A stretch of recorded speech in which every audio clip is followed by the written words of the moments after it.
നമ്മൾ ഈ ക്യാമ്പയിൻ കൊണ്ട് ഉദ്ദേശിക്കേണ്ടതും അത് തന്നെയാണ് ഈ സംഘടന ഉദ്ദേശിക്കുന്നത്. അപ്പൊ അതുകൊണ്ട് തീർച്ചയായിട്ടും എല്ലാവരും ഒത്തൊരുമിച്ച് നമ്മൾ ഈ മേഖലയിൽ ശ്രമിക്കുകയാണെങ്കിൽ ഈ മേഖലയിലുള്ള എല്ലാവരെയും ഇതിന്റെ പ്രയോജനങ്ങൾ എത്തിക്കാൻ വേണ്ടി ഇത് രാഷ്ട്രീയപരമായ ഒരു നേട്ടത്തിന് വേണ്ടി അല്ല എന്ന് നമ്മൾ മനസ്സിലാക്കണം. ആരും ഇതിനകത്ത് മുഖം തിരിഞ്ഞ് നിൽക്കാതെ തന്നെ നമ്മളെല്ലാം പ്രവാസികളുടെ വിഷയത്തിൽ നമ്മൾ ഒരുമിച്ച് നിന്നാൽ തീർച്ചയായിട്ടും നമ്മൾക്ക് ഒരുപാട് കാര്യങ്ങൾ പരിഹാരം ഉണ്ടാകാൻ പറ്റും എന്നുള്ളത് തന്നെയാണ്. ഇവിടെ രാഷ്ട്രീയം നമ്മൾ പാടില്ല. അതുകൊണ്ട് ഈ രണ്ട് വിഷയങ്ങൾ നമ്മൾ രാഷ്ട്രീയമില്ലാതെ തന്നെ എല്ലാവരും ആത്മാർത്ഥമായി സഹകരിച്ച് ഈ ക്യാമ്പയിൻ വിജയിപ്പിക്കണം, ഇതിലേക്ക് എല്ലാവരും ചേർക്കണമെന്നാണ് എനിക്ക് വീണ്ടും വീണ്ടും പറയാനുള്ള ഒരു കാര്യം കൂടി. പിന്നെ ഞാൻ പറഞ്ഞു വരുന്നത് ഈ പെൻഷൻ പദ്ധതിയിൽ 1000 രൂപ മാസം പെൻഷൻ, എന്നിട്ട് നമ്മൾ ഇതിന് വെക്കേണ്ടതെന്ന് പറയുന്നത് 5 വർഷത്തേക്ക് പ്രീമിയം അടയ്ക്കണം. മാസം 300 രൂപ വെച്ച് 5 വർഷം ഇതിന് പ്രീമിയം അടയ്ക്കണം പെൻഷൻ പദ്ധതിയിൽ ചേർന്ന് കഴിഞ്ഞാൽ. അപ്പം ഈ പ്രീമിയം എന്ന് പറയുന്നത് നിങ്ങൾക്ക് ഒരു വർഷത്തെ പൈസ ഒരുമിച്ച് അടയ്ക്കാം. അതായത് ഒരു വർഷം 3600 ഇന്ത്യൻ രൂപ, അല്ലെങ്കിൽ 5 വർഷത്തെ പൈസ ഒരുമിച്ച് അടയ്ക്കാം. അല്ലെങ്കിൽ നമുക്ക് എങ്ങനെയാണോ ഒരു മാസം 300 രൂപ വെച്ച് വേണമെങ്കിൽ അടയ്ക്കാം. അപ്പം പൈസ അടയ്ക്കുന്ന പ്രീമിയം അടയ്ക്കുന്ന ഒരു ക്യാമ്പയിന് നമ്മൾ സംഘടനകൾ ചെയ്യില്ല. പ്രീമിയം അടയ്ക്കുന്നത് ഈ വ്യക്തികൾക്ക് തന്നെ. നമ്മൾ എന്താ ചെയ്യുന്നത്, ഈ ക്യാമ്പയിൻ മലയാളി സമാജം എടുക്കുന്ന ഇവിടെ ഈ ക്യാമ്പയിൻ വഴി സംഘടിപ്പിക്കുന്ന അവർക്ക് ലഭിക്കുന്ന ആപ്ലിക്കേഷൻ എല്ലാം ID കാർഡും പെൻഷൻ പദ്ധതിയിൽ ചേർത്തുള്ള പെൻഷൻ കാർഡും ഇവിടെ തന്നെ നമ്മൾ വിതരണം ചെയ്യുന്നതായിരിക്കും എന്നാണ് എനിക്ക് നിങ്ങളോട് പറയാനുള്ളത്. കാരണം ഇവിടെ തന്നെ നിങ്ങൾക്ക് ID കാർഡും തരും, പുതുക്കുന്നതിനുള്ള അപേക്ഷ സ്വീകരിക്കുകയാണെങ്കിൽ പുതുക്കിയും തരും. അതേപോലെ തന്നെ പെൻഷൻ പദ്ധതി ചേർത്ത് പെൻഷനിൽ പ്രോജക്റ്റ് ചേർത്ത് അടുത്ത കാർഡ് നമ്മൾ അറാറിൽ തന്നെ വിതരണം ചെയ്യുന്നതായിരിക്കും. നിങ്ങൾക്ക് നാട്ടിൽ പോകേണ്ട ആവശ്യമേ ഇല്ല. നാട്ടിലാണെങ്കിൽ ഇത് നമ്മൾ ഇൻഡിവിജ്വലായിട്ട് കൊടുക്കുകയാണെങ്കിൽ ഇത് ഒരുപാട് സമയമെടുക്കും. അത് കളക്ടറേറ്റിൽ പോയി കളക്ട് ചെയ്യണം. അങ്ങനെയൊക്കെയുള്ള ഒരുപാട് വിഷയങ്ങൾ. അപ്പം നമ്മൾ സൗദി അറേബ്യയിലേക്ക് മാത്രം പ്രത്യേകിച്ച് ഒരു അറേഞ്ച്മെന്റ് ചെയ്തിരിക്കുകയാണ്. പെൻഷൻ പദ്ധതിയിലൊക്കെ ഒരുപാട് നമ്മൾ പൈസ ഒക്കെ അടയ്ക്കുമ്പോൾ ഇൻഡിവിജ്വലായിട്ട് ഡ്രാഫ്റ്റ് എടുത്ത് അടയ്ക്കണം. അങ്ങനെയൊക്കെയുള്ള ഒരുപാട് നിയമങ്ങളുണ്ടായിരുന്നു. അതൊക്കെ നമ്മൾ ഈ വിഷയത്തിൽ ഒഴിവാക്കിയിട്ട് നമ്മളിപ്പോൾ ഉദാഹരണം മലയാളി സമാജം മലയാളി സമാജം സംഘടിപ്പിക്കുന്ന ഈ ക്യാമ്പയിൻ വഴിയുള്ള 100 പെൻഷന്റെ അപേക്ഷയുണ്ടോ ആ 100 പേർക്ക് ഒറ്റ ഡ്രാഫ്റ്റ് സംവിധാനത്തിൽ കൂടി തന്നെ നമ്മൾ എല്ലാവർക്കും കാർഡ് തരുന്നതിനുള്ളതായ ഒരു സംവിധാനം ഒരുക്കിയിട്ടുണ്ട് എന്നുള്ളതാണ് എനിക്ക് പറയാനുള്ളത്. അപ്പൊ അതുകൊണ്ട് സാധാരണക്കാരിൽ എത്തിക്കാൻ സംഘടനകൾ അതിന്റെ ദൗത്യം ഏറ്റെടുക്കുകയാണെങ്കിൽ തീർച്ചയായിട്ടും ഇത് വളരെ എളുപ്പം നമുക്ക് സാധാരണക്കാരിൽ ഇതിന്റെ പ്രയോജനം എത്തിക്കാൻ പറ്റുമെന്നുള്ളത് തന്നെയാണ്. പിന്നെ ഇതിന്റെ പ്രത്യേകതകൾ എന്ന് പറയുന്നത് BPL ലെവലുള്ള ആൾക്കാർക്ക്, ബിലോ പോവർട്ടി ലെവലുള്ള ആൾക്കാർക്ക് ഒരുപാട് സാധന സഹായങ്ങൾ ഈ പദ്ധതിയിൽ കൂടി ലഭിക്കുന്നുണ്ട്. ഉദാഹരണം നമ്മൾ BPL ലെവലുള്ളവരാണെങ്കിൽ ഇപ്പം കാർഡ് ഹോൾഡേഴ്സ് അവരുടെ കുടുംബങ്ങളിൽ എന്തെങ്കിലും അപകടം സംഭവിക്കുകയാണെങ്കിൽ അല്ലെങ്കിൽ എന്തെങ്കിലും മരണം സംഭവിക്കുകയാണെങ്കിൽ മരണാനന്തര കർമ്മങ്ങൾ ചെയ്യാനുള്ളതായ സഹായം ഈ പദ്ധതിയിൽ ചേർന്ന ഒരു കാർഡ് ഹോൾഡറിന് ലഭിക്കും. അതുകൂടാതെ തന്നെ മക്കളുടെ വിദ്യാഭ്യാസ ധനസഹായത്തിനുള്ള സഹായം, പിന്നെ ചികിത്സാ സഹായം, എന്തെങ്കിലും മാരകമായ അസുഖങ്ങളൊക്കെ വരികയാണെങ്കിൽ ആ ചികിത്സയ്ക്കുള്ള സഹായം ലഭിക്കാനുള്ള അർഹത. അതുകൂടാതെ തന്നെ ഇവിടെ ഈ പദ്ധതിയിൽ ചേർന്ന ഏതെങ്കിലും ഒരു സഹോദരൻ മരണപ്പെടുകയാണെങ്കിൽ ആ മരണപ്പെട്ട വിധവകളുടെ പുനർവിവാഹത്തിനല്ല അവരുടെ മക്കളുടെ വിവാഹത്തിനുള്ള സാമ്പത്തിക സഹായം, ഇതൊക്കെ ഈ പദ്ധതിയിൽ പെടുന്ന സാധാരണക്കാരായ BPL ലെവലുള്ളവർക്ക് ലഭിക്കാൻ അർഹരാണ് എന്നുള്ളതാണ് ഇതിന്റെ മറ്റു പ്രത്യേകത.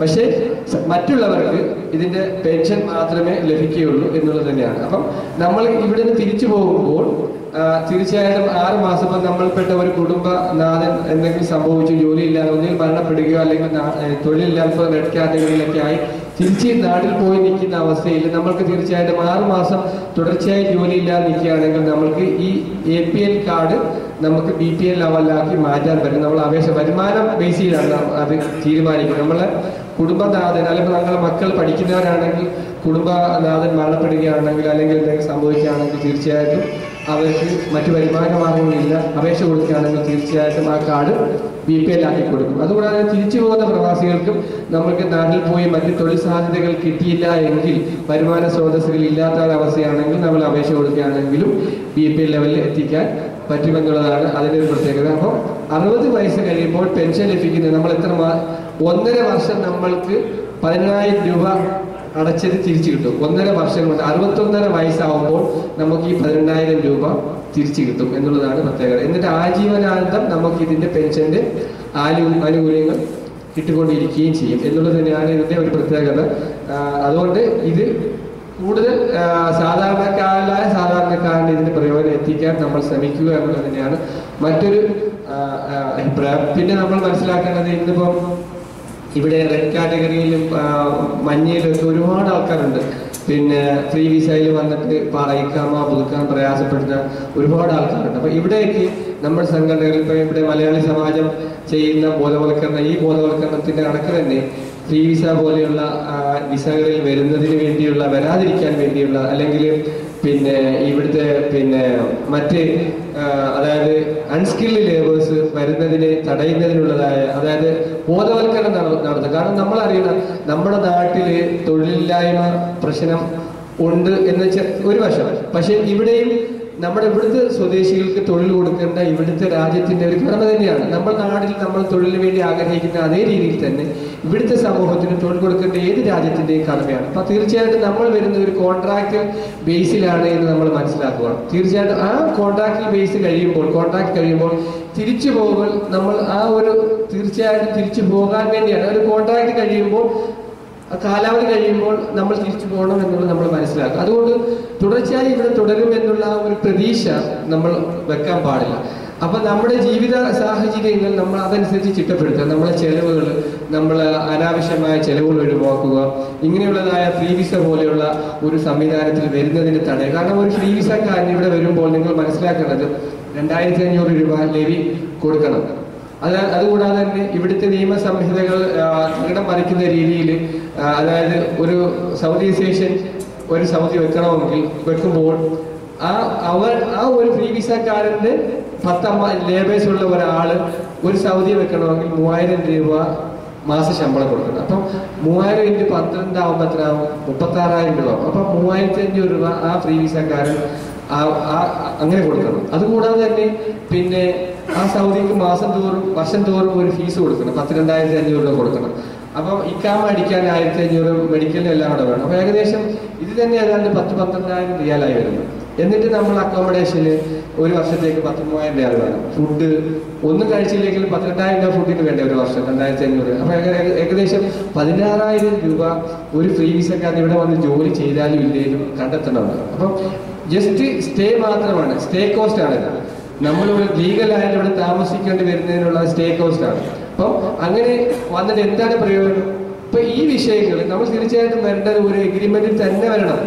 ആ എഗ്രിമെന്റിൽ വരുമ്പോൾ തീർച്ചയായിട്ടും ആ എഗ്രിമെന്റ് പാലിച്ചുകൊണ്ട് നമ്മൾ തുടരുകയാണെങ്കിൽ നമ്മൾ ഇങ്ങനെയുള്ള പ്രശ്നങ്ങളൊക്കെ ഒഴിവായി പോകും. ഇവിടുത്തെ ഇത്തരം നിയമ വിഷയങ്ങൾ ഇല്ലീഗലായിട്ട് റെഡ് കാറ്റഗറിയിലാവാതെയും അങ്ങനെയൊക്കെ നമ്മൾ അനധികൃതമായ താമസം വിഷയങ്ങൾ, ഇതൊക്കെ നമ്മൾ ബോധവൽക്കരണം കൊടുക്കേണ്ട ഒരുപാട് കാര്യങ്ങളുണ്ട്. സംഘടനകളുടെ ഉത്തരവാദിത്തമാണ് അങ്ങനെയുള്ള അനധികൃതമായ മാർഗങ്ങളിൽ കൂടി നമ്മളെ സഞ്ചരിക്കുന്നതിന് തടയുന്നതിനൊക്കെ ഈ ഇത്തരം ക്യാമ്പയിൻ വഴി നമ്മൾ ബോധവൽക്കരണം കൊടുക്കുക കൂടി ഒരു കടമയാണ്. നിങ്ങൾ മനസ്സിലാക്കുക, നമ്മുടെ കേരളത്തിൽ ഒരുപാട് വികസന സാധ്യതകൾ ഇന്നുണ്ട്. 16 ലക്ഷത്തോളം അന്യ സംസ്ഥാനക്കാർ വരാറില്ല.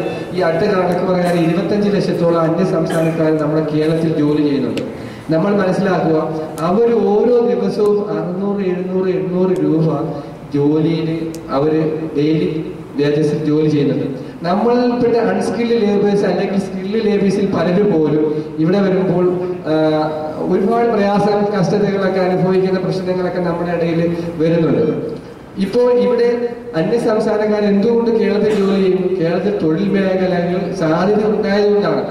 ഈ സാധ്യതകൾ ഉപയോഗപ്പെടുത്താൻ നമ്മളുടെ ഇത്തരം വേദികളിൽ കൂടി ഇപ്പം പ്രാദേശിക സംഘടനകൾക്കും ഇത്തരം കൂട്ടായ്മകൾക്കും ഒരുപാട് കാര്യങ്ങൾ ചെയ്യാൻ പറ്റും. ഇത്തരം നമ്മളിലുള്ള സ്കില്ല് പവറിനെ ഉപയോഗപ്പെടുത്തി നമ്മളിൽ സാമ്പത്തികമായ കഴിവുള്ളവരെ സമ്പത്തൊക്കെ ഉപയോഗിച്ചുകൊണ്ട് ഒരു പുനരധിവാസം പദ്ധതി നിങ്ങൾ നാട്ടിൽ കൊണ്ടുവരികയാണെങ്കിൽ, എന്തെങ്കിലും ചെറുകിട മീഡിയം തരം ഏത് മേഖലയിൽ കൊണ്ടുവരികയാണെങ്കിൽ അതിനൊക്കെ വേണ്ട എന്ത് സഹായം വേണമെങ്കിലും നോർക്ക വഴി നേടിത്തരുന്നതിനുള്ളതായ സംവിധാനങ്ങളുണ്ട്. സിംഗിൾ വിൻഡോ ക്ലിയറൻസ് പോലെയുള്ള സംവിധാനം നമ്മുടെ നാട്ടിൽ ഒരുപാട് തൊഴിലവസരങ്ങൾ ഉണ്ട് എന്ന് നിങ്ങൾ മനസ്സിലാക്കുക. ഇവിടെ നമ്മൾ മാനസികമായ സംഘർഷങ്ങളിലൊക്കെ കഴിയാതെ അനധികൃതമായി താമസിക്കാതെ തീർച്ചയായിട്ടും ഇവിടുത്തെ കോൺട്രാക്ട് കഴിയുമ്പോൾ വളരെ സന്തോഷത്തോടു കൂടി അവർ ഇത്രയും നാൾ തന്ന നമ്മൾ ആ സേവനം നമ്മൾ മനസ്സിലാക്കുന്നത് നമ്മുടെ നാടിന്റെ വികസനത്തിൽ ഗൾഫ് മേഖലകളിൽ നിന്നുണ്ടായ ഒരുപാട് സാമ്പത്തിക സഹായങ്ങളാണ്. നമ്മളിവിടെ വന്നു സാമ്പത്തികമായ ഒരുപാട് നേട്ടങ്ങൾ ഉണ്ടായി. അത് നമ്മുടെ നാടിന്റെ സാമൂഹ്യപരമായ ഒരുപാട് മാറ്റത്തിന്, നമ്മുടെ കേരളത്തിന്റെ സാമൂഹ്യപരമായ ഒരുപാട് മാറ്റത്തിന് ഏറ്റവും കാരണം ഗൾഫ് മേഖലകൾ നമുക്ക് തന്ന തൊഴിൽ സാധ്യതകളാണ്. ഈ തൊഴിൽ സാധ്യതകൾ മുതലെടുത്തുകൊണ്ട് നമ്മുടെ നാട്ടിൽ ഒരുപാട് വികസന പ്രവർത്തനങ്ങൾ ഉണ്ടായിട്ടുണ്ട്. ഇന്ന് കാണുന്ന നമ്മുടെ നാടിന്റെ വികസനം പോലും ഗൾഫ് മേഖലകളിൽ നമ്മൾ ഇവിടെ വന്ന് ജോലിയെടുത്ത് നാട്ടിൽ അയച്ച് സമ്പത്തിന്റെ ഒരു വികസനത്തിന്റെ ഒരു ശ്രമം മാത്രമാണ് നമ്മൾ നാട്ടിൽ കാണുന്നത്. നമ്മൾ മനസ്സിലാക്കേണ്ടത്, പക്ഷെ നമ്മൾ പ്രൊഡക്റ്റീവായ മേഖലകൾ നമ്മൾ ആരും ഒന്നും ചെയ്തിട്ടില്ല. നമ്മൾ ഇവിടുന്ന് സമ്പത്ത്, നമ്മൾ ലഭിക്കുന്ന സാലറി നമ്മൾ എന്ത് ചെയ്യുക, നമ്മൾ കുടുംബത്തിന്റെ ചെലവുകൾക്ക് വേണ്ടി മറ്റ് ഒരുപാട് കാര്യങ്ങൾക്ക് വേണ്ടി ചെയ്യുന്നു. എന്നാൽ നമ്മൾ ഒരു പുനരധിവാസത്തിൽ നമ്മൾ തിരിച്ചു പോയാൽ നമുക്കൊരു വരുമാനം ലഭിക്കുന്ന രീതിയിൽ ഒരു പ്രൊഡക്റ്റീവായ ഒരു റിസൾട്ട് കിട്ടുന്ന ഒന്നും നമ്മൾ ആരും ഇതുവരെയും ചെയ്തു. ഇവിടെ ഇരിക്കുന്ന എത്ര ആൾക്കാരുണ്ട്, നമുക്ക് തിരിച്ചു പോയാൽ നമ്മൾക്ക് സ്വന്തമായി കഴിയാൻ എന്തെങ്കിലും ഒരു സംവിധാനങ്ങൾ അല്ലെങ്കിൽ കൂട്ടായിട്ടോ നമ്മൾ ആരും ഒന്നും നേടിയിട്ടില്ല.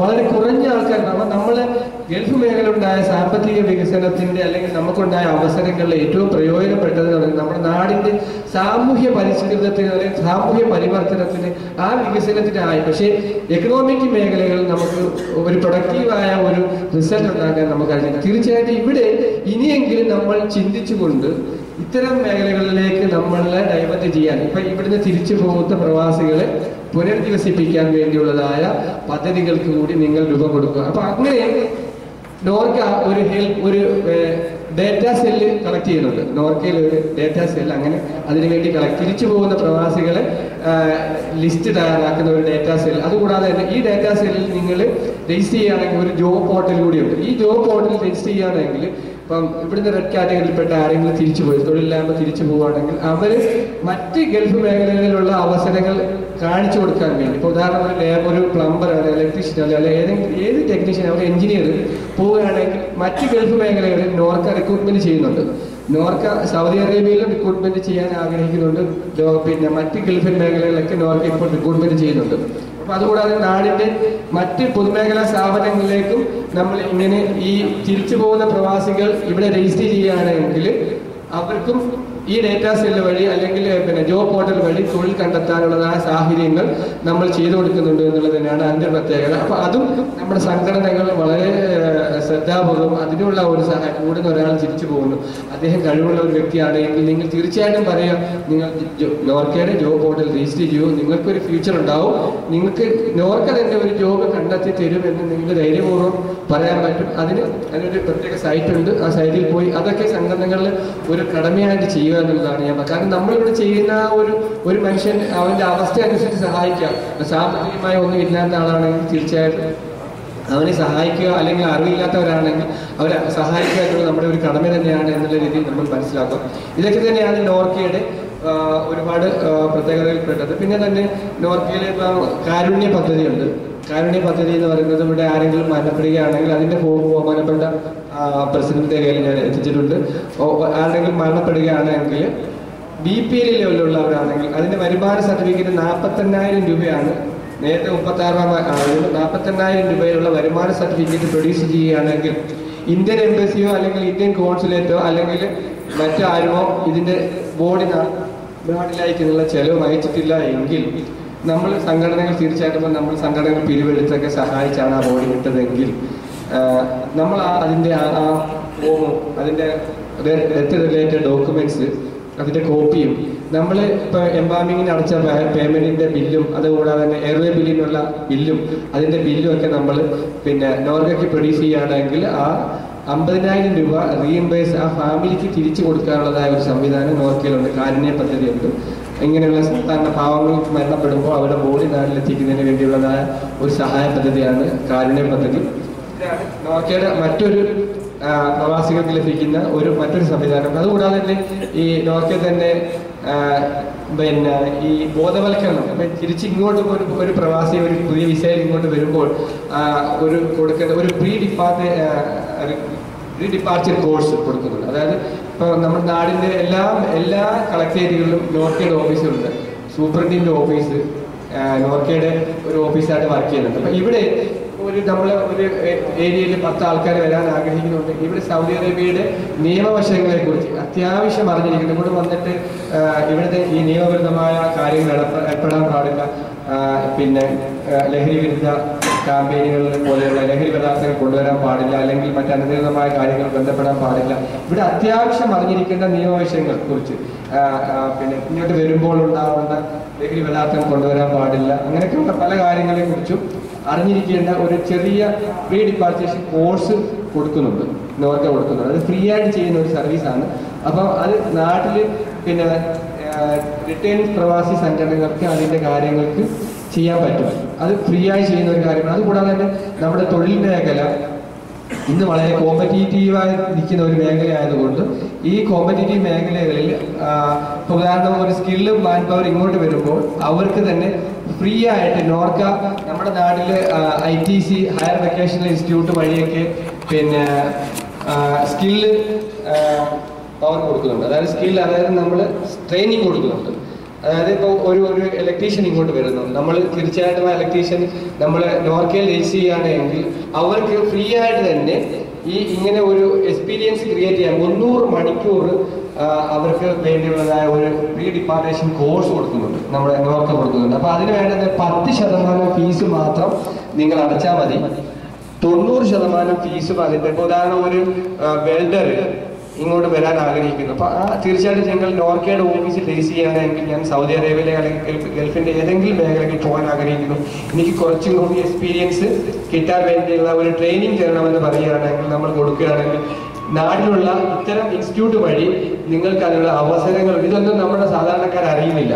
ഇത്തരം സംവിധാനങ്ങളൊക്കെ ഉണ്ടായിട്ട് നമ്മൾ സംഘടനകൾ അറിയുന്നില്ല, അതുകൊണ്ട് ആർക്കും പ്രയോജനപ്പെടുത്താൻ കഴിയുന്നില്ല എന്നുള്ളത് തന്നെയാണ് ഇതിൻ്റെ ഒരു ന്യൂനത. അതുകൊണ്ട് തീർച്ചയായിട്ടും ഇത്തരം ക്യാമ്പയിൻ വഴി നമുക്ക് ഇത് സാധാരണക്കാരിൽ എത്തിക്കാൻ പെടുകയാണെങ്കിൽ, ഇപ്പോൾ ഒരു നമ്മുടെ സുഹൃത്ത് അല്ലെങ്കിൽ നമ്മുടെ ബന്ധുക്കളൊക്കെ വരാൻ ആഗ്രഹിക്കുന്നത് തീർച്ചയായിട്ടും നിങ്ങൾക്ക് നോർക്ക വഴി ഇത്തരം ഒരു ബോധവൽക്കരണമൊക്കെ കൊടുക്കുകയാണെങ്കിൽ നമുക്ക് ഒരുപാട് കാര്യങ്ങൾ പരിഹരിക്കാൻ പറ്റും. ഒരുപാട് നിയമവിഷയങ്ങൾ ഇവിടെ വന്ന് കുടുങ്ങാതെ നമുക്ക് അവരെയൊക്കെ സഹായിക്കാൻ പറ്റും. നമ്മൾ കുടുങ്ങിക്കഴിഞ്ഞിട്ട് സഹായിക്കുന്നതിനപ്പുറം കുടുങ്ങുന്നതിന് മുമ്പ് സഹായിക്കലാണ് എന്നുള്ളതാണ് ഇതിൻ്റെ ഒരു പ്രത്യേകത. പിന്നെ നമ്മുടെ നാട്ടിലൊക്കെ ഒരുപാട് റിക്രൂട്ട്മെന്റ് തട്ടിപ്പുകളിൽ വരുന്നുണ്ട്. എത്രയോ ഏജന്റുമാര് ഹൗസ് മെയ്ഡുമാരൊക്കെ ഇവിടെ വരുമ്പോൾ അവർ മറ്റ് ഒരുപാട് വിഷയങ്ങൾ പറഞ്ഞു കൊണ്ടുവരിക. റിക്രൂട്ട്മെന്റ് ഏജന്റുകളാണ്, ഇവിടെ ഉള്ളവരല്ല അതിന്റെ പ്രശ്നക്കാർ, നമ്മുടെ നാട്ടിലുള്ളവരാണ്. അപ്പൊ അങ്ങനെയൊക്കെ തട്ടിപ്പ് നടത്തുന്ന റിക്രൂട്ട്മെന്റ് ഏജന്റുകൾക്കെതിരെ ആക്ഷൻ എടുക്കാനുള്ള നിങ്ങൾ എന്തെങ്കിലും നോർക്ക വഴി ചൂണ്ടിക്കാണിക്കുകയാണെങ്കിൽ, നിങ്ങൾക്ക് അങ്ങനെ എന്തെങ്കിലും സംവിധാനങ്ങൾ ആരെങ്കിലും ഒരു ലേബർ എങ്ങനെ വിഷയങ്ങളുണ്ടെങ്കിൽ നോർക്ക വഴി നിങ്ങൾ ചൂണ്ടിക്കാണിക്കുകയാണെങ്കിൽ തീർച്ചയായിട്ടും അവർക്കെതിരെ ആക്ഷൻ എടുക്കാനൊക്കെ ഉള്ള സംവിധാനങ്ങൾ ഇപ്പോൾ നോർക്കയിലുണ്ട് എന്നുള്ളതാണ് നിങ്ങൾ മനസ്സിലാക്കുന്നത്. അപ്പൊ അതിനൊക്കെ സംഘടനകൾ ബോധവൽക്കരണം നടത്തുക. അതുകൂടാതെ ഇപ്പം നിങ്ങൾ ഹെറിറ്റേജ് സെന്റർ, ഇപ്പം നോർക്കയിൽ നിങ്ങൾക്ക് നിങ്ങളുടെ നാടിന്റെ ഒരു പ്രത്യേകത കീപ്പ് ചെയ്യാൻ വേണ്ടി എന്തെങ്കിലും ഹെറിറ്റേജ് സെന്ററുകൾ തുടങ്ങാൻ ആഗ്രഹിക്കുന്നുണ്ടെങ്കിൽ, നിങ്ങളുടെ നാടിന്റെ ചരിത്ര സ്മാരകങ്ങളായി എന്തെങ്കിലുമൊക്കെ കാണിക്കാനുണ്ടെങ്കിൽ അതിനൊക്കെയുള്ളതായ സഹായങ്ങളൊക്കെ നോർക്ക വഴി ചെയ്യാനുള്ളതായ പദ്ധതികളുണ്ട്. അപ്പോൾ ഇതൊക്കെയാണ് നോർക്ക കൊണ്ട് അത്യാവശ്യ സാധാരണക്കാരന് ലഭിക്കുന്ന വിഷയങ്ങൾ എന്നാണ് എനിക്ക് പറയാനുള്ളത്.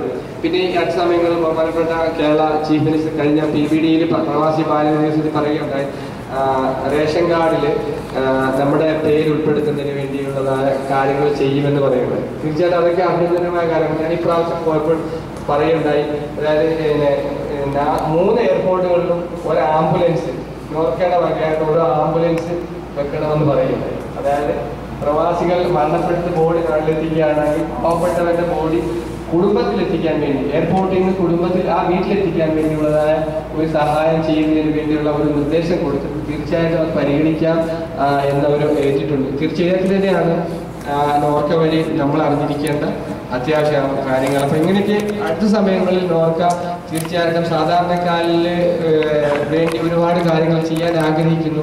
തീർച്ചയായിട്ടും നിങ്ങളുടെ സംഘടനയുടെ വിലപ്പെട്ട അഭിപ്രായങ്ങൾ തീർച്ചയായിട്ടും നോർക്ക വഴി നിങ്ങൾ അറിയിക്കാൻ ശ്രമിക്കുക. തീർച്ചയായിട്ടും നിങ്ങളുടെ അഭിപ്രായം ചിലപ്പോൾ സമൂഹത്തിന് ഒരു ഗുണമായി മാറിയേക്കാം. അപ്പോൾ നമ്മളൊക്കെ ചില കാര്യങ്ങൾ പറയുമ്പോൾ തീർച്ചയായിട്ടും അത് ഒരു പൊതു നന്മയിലേക്ക് എത്തുന്നുണ്ട്. തീർച്ചയായിട്ടും നമ്മളിൽപ്പെട്ട ഒരു സാധാരണക്കാരന് പോലും അദ്ദേഹത്തിൻ്റെ അഭിപ്രായം വളരെ മൂല്യമുള്ളതായിരിക്കും. അതൊരു പൊതു സമൂഹത്തിന് ഒരു നന്മ കിട്ടാൻ സാധ്യതയുള്ളതാണെങ്കിൽ നമ്മൾ തീർച്ചയായിട്ടും ഇത്തരം അഭിപ്രായങ്ങളൊക്കെ ക്രോഡീകരിച്ചുകൊണ്ട് നോർക്കയിൽ കൊടുക്കുകയാണെങ്കിൽ അപ്പം ഗവൺമെൻറ് ചെയ്യാൻ പറ്റുന്ന കാര്യങ്ങളൊക്കെ ചെയ്യാൻ ശ്രമിക്കുന്നുണ്ടുള്ളത് തന്നെയാണ് എനിക്ക് പറയാനുള്ള മറ്റൊരു വിഷയം.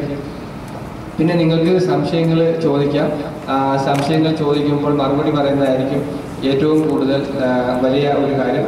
എനിക്ക് ഇവിടെ ഇങ്ങനെ ഒരു അവസരം ഉണ്ടാക്കി തന്ന അസീർ അറാർ മലയാളി സമാജം, കാരണം ഇവിടെ അത് രാഷ്ട്രീയ വ്യത്യാസങ്ങളില്ലാതെ മതവ്യത്യാസങ്ങളില്ലാതെ നിലനിൽക്കുന്ന വലിയ ഒരു സംഘടനയാണെന്ന് എനിക്ക് മനസ്സിലായി. തീർച്ചയായിട്ടും അതാണ് നമ്മൾ വേണ്ടത്. നമ്മളെ ജീവകാരുണ്യ പ്രവർത്തനത്തിൽ സാമൂഹ്യ പ്രവർത്തനങ്ങളിൽ ഒന്നും നമ്മളിപ്പോൾ എല്ലാ സംഘടനകളും ഇവിടെ എല്ലാ സംഘടനയും നേതൃത്വങ്ങളിലൂടെ ഉണ്ട്. തീർച്ചയായിട്ടും ഇത്തരം ഒരുമ അതാണ് നമ്മൾ കാണിക്കേണ്ടത്. അതിന് ഞാൻ നിങ്ങളെ പ്രത്യേകം ആശംസിക്കുകയാണ്. കാരണം ഇത്തരം അഭിനന്ദനങ്ങൾ തീർച്ചയായിട്ടും അർഹിക്കുന്നു. ഇത്തരം സംഘടനകളെ വിദൂരങ്ങളിൽ നമ്മുടെ കേരളത്തിന്റെ തനിമ കാത്തു സൂക്ഷിക്കുന്ന ആ ഒരു ചരിത്രങ്ങളൊക്കെ നിങ്ങളിവിടെ കലാപരിപാടികളായാലും കായിക മത്സരങ്ങളാണെങ്കിലും മറ്റും ഒക്കെ സംഘടിപ്പിക്കുന്നു എന്ന് പറയുന്ന ഈദ് മീറ്റിംഗ് ഒക്കെ ഇതൊക്കെ ചെയ്യുന്ന ഇത്തരം സംഘടനകൾക്ക് തീർച്ചയായിട്ടും നമ്മൾ എല്ലാ നോർക്കയ്യാത്ത സമയങ്ങളിൽ നിങ്ങൾ മനസ്സിലാക്കേണ്ടത് റിയാദിലൊരു നാടക മത്സരം നടത്തുകയുണ്ടായി. അതായത് ഇന്റർ സ്കൂൾ നാടക മത്സരം നടത്തുക. ആദ്യമായിട്ട് ആ സ്കൂൾ മത്സരം കുട്ടികളെ പ്രോത്സാഹിപ്പിക്കുന്നതിന് നമ്മളൊരു ട്രോഫി നോർക്ക കേരള ഗവൺമെന്റ് കൊടുക്കുകയുണ്ടായി. അതുകൂടാതെ തന്നെ റിയാദിൽ തന്നെ ഒരു വലിയ ഇന്റർഫേസ് നടത്തുകയുണ്ടായി. ഒരുപാട് കുട്ടികൾ അതിൽ ചിത്രരചന മത്സരവും പെയിന്റിംഗ് മത്സരവും സയന്റിഫിക് എക്സിബിഷനൊക്കെ പങ്കെടുക്കുകയുണ്ടായി. ഇപ്പൊ അവരെയൊക്കെ പ്രോത്സാഹിപ്പിക്കാൻ വേണ്ടി നമ്മൾ നോർക്ക ആദ്യമായിട്ടാണ് ഗൾഫ് മേഖലകളിൽ പ്രവാസികൾക്ക് കുട്ടികളിലെ കലാവാസനയെ പ്രോത്സാഹിപ്പിക്കാനും നമ്മൾ മുന്നിലുണ്ട് എന്നുള്ളത് തന്നെയാണ് ഞാൻ അറിയിക്കാൻ ആഗ്രഹിക്കുന്നത്. തീർച്ചയായിട്ടും മലയാളി സമാജമൊക്കെ സംഘടിപ്പിക്കുന്ന വലിയ ഇത്തരം ക്യാമ്പയിനുകൾ, അതായത് എന്തെങ്കിലും ഇത്തരം കലാമത്സരങ്ങൾ ഒരുമിച്ചുകൊണ്ട് എന്തെങ്കിലും വലിയൊരു മത്സരം കലാമത്സരമൊക്കെ നടത്തുകയാണെങ്കിൽ തീർച്ചയായിട്ടും നോർക്ക നമ്മൾക്ക് ചെയ്യാൻ പറ്റുന്ന ആ സഹായങ്ങൾ നിങ്ങൾക്ക് ചെയ്തു തരുന്നതായിരിക്കും ഞാൻ ഉറപ്പ് നൽകുന്നു. അതുകൂടാതെ തന്നെ പിന്നെ എനിക്ക് വേറെ പറയാനുള്ളത് നിങ്ങളെയൊക്കെ ഒരു ഒരുമ കീപ്പ് ചെയ്തുകൊണ്ട് തന്നെ ഇവിടെയുള്ള ഈ ഒരു ക്യാമ്പയിന് വലിയ ഒരു ക്യാമ്പയിനായിട്ട് വിജയിപ്പിച്ചുകൊണ്ട് ഈ ഹെൽപ്പ് ഡെസ്കിൽ നിങ്ങൾ ഇൻഡിവിജ്വലായിട്ടാണെങ്കിലും സംഘടനാ ബേസിലാണെങ്കിലും ഒരുമിച്ചാണെങ്കിലും അതൊരു വലിയൊരു വിജയമാക്കാൻ നിങ്ങൾ സഹായിക്കുക. നിങ്ങളുടെ ഫീസ് അതായത് 20 റിയാൽ വെച്ച് നിങ്ങൾ കളക്ട് ചെയ്യുക. നോർക്കയുടെ പെൻഷൻ പദ്ധതിയിലേക്ക് നിങ്ങൾ 20 റിയാൽ കളക്ട് ചെയ്യുക. പിന്നെ 20 റിയാൽ വാങ്ങിത്തരുമ്പോൾ തീർച്ചയായിട്ടും ഈ കാർഡ് നോർക്ക നമ്മൾ നാട്ടിൽ രജിസ്റ്റർ ചെയ്ത് നിങ്ങൾ കാർഡാക്കി ഇവിടെ തരും. പക്ഷെ പെൻഷൻ സ്കീം നമ്മൾ പിന്നെ പ്രീമിയം ഒരിക്കലും സംഘടനകൾ വാങ്ങത്തില്ല. വാങ്ങാൻ നമ്മൾ ആരും ഉത്തരവാദിത്വം ഏറ്റെടുക്കുകയും ചെയ്യുന്നത് ഒരു വ്യക്തി പോലും പ്രീമിയം വാങ്ങുകയും ചെയ്യരുത്. അത് നമ്മൾ ഒരുപാട് മറ്റു വിഷയങ്ങൾക്ക് കാരണമാകും. നമുക്ക് ഒരിക്കൽ നിങ്ങളൊരു ബാങ്ക് ഡ്രാഫ്റ്റ് അക്കൗണ്ട് എടുത്തു കഴിഞ്ഞാൽ ആ അക്കൗണ്ടിലേക്ക് ആർക്കും പൈസ ട്രാൻസ്ഫർ ചെയ്യാം. അപ്പൊ എനിക്ക് നിങ്ങൾക്ക് ഒരു അക്കൗണ്ട് ഉണ്ടെങ്കിൽ എവിടെ നിന്ന് വേണമെങ്കിലും ലോകത്തിന്റെ ഏത് ഭാഗത്തിൽ നിന്ന് വേണമെങ്കിലും ആ അക്കൗണ്ടിലേക്ക് ഫണ്ട് ട്രാൻസ്ഫർ ചെയ്യും. അതേ രീതിയാണ് പെൻഷൻ പദ്ധതി. നമ്മൾ ഈ സംഘടന ഈ ക്യാമ്പയിൻ വഴി ഇവിടെയുള്ളവർക്ക് വേണ്ടി നമ്മൾ ആ പെൻഷൻ സ്കീമിൽ ചേർത്ത് കൊടുക്കും. ആ ഒരു പോളിസി നമ്പർ കൊടുക്കും. നമ്മൾ ഇൻഷുറൻസ് എടുക്കുന്നതാണെങ്കിൽ ആ പോളിസി നമ്പറാണ് നമ്മൾ കൊടുക്കുന്നത്. ഈ നമ്പറിലേക്ക് ആർക്ക് വേണമെങ്കിലും ഫണ്ട് ട്രാൻസ്ഫർ ചെയ്യാം. പ്രീമിയം പൈസ അടയ്ക്കാൻ പറ്റും. ഇപ്പൊ ഞാൻ തന്നെ അടയ്ക്കണമെന്നില്ല. ഞാൻ എടുത്ത ഉദാഹരണം ബഷീർ സാറിന് വേണമെങ്കിൽ ഇതിലേക്ക് ട്രാൻസ്ഫർ ചെയ്യാം, സഹായിക്കാം. ഇപ്പോൾ നമ്മളിൽപ്പെട്ട ഒരു സുഹൃത്തിന് സാമ്പത്തികമില്ല, അദ്ദേഹം പ്രയാസത്തിലാണ്. നമ്മൾ ചെന്ന് ലേബർ ക്യാമ്പിൽ പോയി കണ്ട് അദ്ദേഹത്തിന്റെ അവസ്ഥ വളരെ പരിതാപകരമാണ്. നമ്മളെ സഹായിക്കുന്നില്ല. ആ സഹായം കണ്ടുകൊണ്ട് തന്നെ നമ്മളിൽപ്പെട്ട ഒരാൾക്ക് പെൻഷൻ അടയ്ക്കാൻ സാമ്പത്തികമില്ലെങ്കിൽ നമ്മൾ സംഘടനകൾക്ക് ആ ദൗത്യം ഏറ്റെടുത്ത് ചെയ്യാൻ പറ്റും. അങ്ങനെയൊക്കെ പരസ്പരം സഹായിക്കാനും ഈ ഒരു പദ്ധതി കൊണ്ട് കഴിയുമെന്നുള്ളത് തന്നെ. അപ്പൊ അതുകൊണ്ട് ഉദ്ദേശിക്കുന്നത് ആ കുടുംബത്തെ നമ്മൾ ഫ്യൂച്ചറിലേക്ക് ഒരു കൈ പിടിച്ച് ഉയർത്തുന്ന ഒരു സഹായമായിരിക്കാം നമ്മൾ ചെയ്യുന്നത്. അതിന് 10,000 രൂപ നമ്മൾ അങ്ങനെ സാമ്പത്തികം ഇല്ലാത്തവർക്കും വേണ്ടി നമുക്ക് അങ്ങനെ പോലും ഒരു മാസം 300 രൂപ അടയ്ക്കാൻ കഴിയാത്തവർക്ക് പോലും സംഘടനകൾക്ക് അതിന്റെ ദൗത്യം ചെയ്യാമെന്നുള്ളത് തന്നെയാണ് അതിന്റെ ഒരു പ്രത്യേകത. അപ്പോൾ അതുകൊണ്ട് ഒരിക്കൽ കൂടി നിങ്ങൾ അത് വിജയിപ്പിക്കണമെന്ന് പറഞ്ഞുകൊണ്ട് പിന്നെ ഇവിടെ നിങ്ങൾ എനിക്കൊരു സ്വീകരണം തരികയുണ്ടായി. തീർച്ചയായിട്ടും ആ ഒരു നിങ്ങളെ ആത്മാർത്ഥത നിറഞ്ഞ ആ ഒരു സ്നേഹത്തിന് എനിക്ക് തിരിച്ച് ദേവീശ്വരനോട് പ്രാർത്ഥിക്കലല്ലാതെ മറ്റൊന്നും പറയാനില്ല. ഇത്തരം സ്നേഹം നിറഞ്ഞ പ്രവർത്തനങ്ങളും സപ്പോർട്ടുകളുമാണ് സാമൂഹ്യ പ്രവർത്തകരെ ഒക്കെ ഇത്തരം മേഖലകളിൽ നമ്മൾ പ്രചോദനം നൽകുന്നത്. അപ്പോൾ സാധാരണക്കാരായ തീർച്ചയായിട്ടും നമ്മൾക്കൊക്കെ ഇത്തരം അത്ര മാധ്യമങ്ങൾക്കാര് അവർ കൂടുതൽ സപ്പോർട്ട് നമ്മൾ നൽകുന്നത്. അതുകൊണ്ട് സംഘടനകൾ തീർച്ചയായിട്ടും ഇത്തരം ജീവകാരുണ്യ പ്രവർത്തനങ്ങൾ വളരെ മഹത്തമായി അവർ കാണുകയും തീർച്ചയായിട്ടും നമ്മളെ പ്രോത്സാഹിപ്പിക്കുകയും ചെയ്യുന്നത് കൊണ്ട് തന്നെ അവരുടെയൊക്കെ ഒരു കൂട്ടായ സപ്പോർട്ട് കൊണ്ട് തന്നെയാണ് തീർച്ചയായിട്ടും നമ്മളൊക്കെ സാമൂഹ്യ പ്രവർത്തനം ഇത്രയും വിജയപ്രദമാക്കാൻ നമുക്കൊക്കെ കഴിഞ്ഞിട്ടുള്ളത്. തീർച്ചയായിട്ടും ആ ഒരു സപ്പോർട്ട് നിങ്ങൾക്ക് തീർച്ചയായിട്ടും നമ്മൾ ചെയ്യുന്ന നന്മ നിറഞ്ഞ പ്രവർത്തനത്തിന് തീർച്ചയായിട്ടും പ്രത്യേകിച്ച് കേരള സമൂഹം അങ്ങനെയുള്ള ഒരു മനസ്സുള്ളവരാണ്. നമ്മൾ എവിടെ പോയാലും നമ്മൾ സ്നേഹിക്കാനും ബഹുമാനിക്കാനും ഈ മേഖലയിൽപ്പെട്ട മലയാളി സമാജത്തിന്റെ ഒരു പ്രവർത്തകൻ ചെയ്യുന്ന നന്മ നിറഞ്ഞ പ്രവർത്തനം നിങ്ങൾ ജിദ്ദയിൽ പോയാൽ പോലും അല്ലെങ്കിൽ റിയാദിൽ വന്നാൽ പോലും അത് അവർ വീക്ഷിക്കുന്നുണ്ടെന്ന് നിങ്ങൾ മനസ്സിലാക്കുക.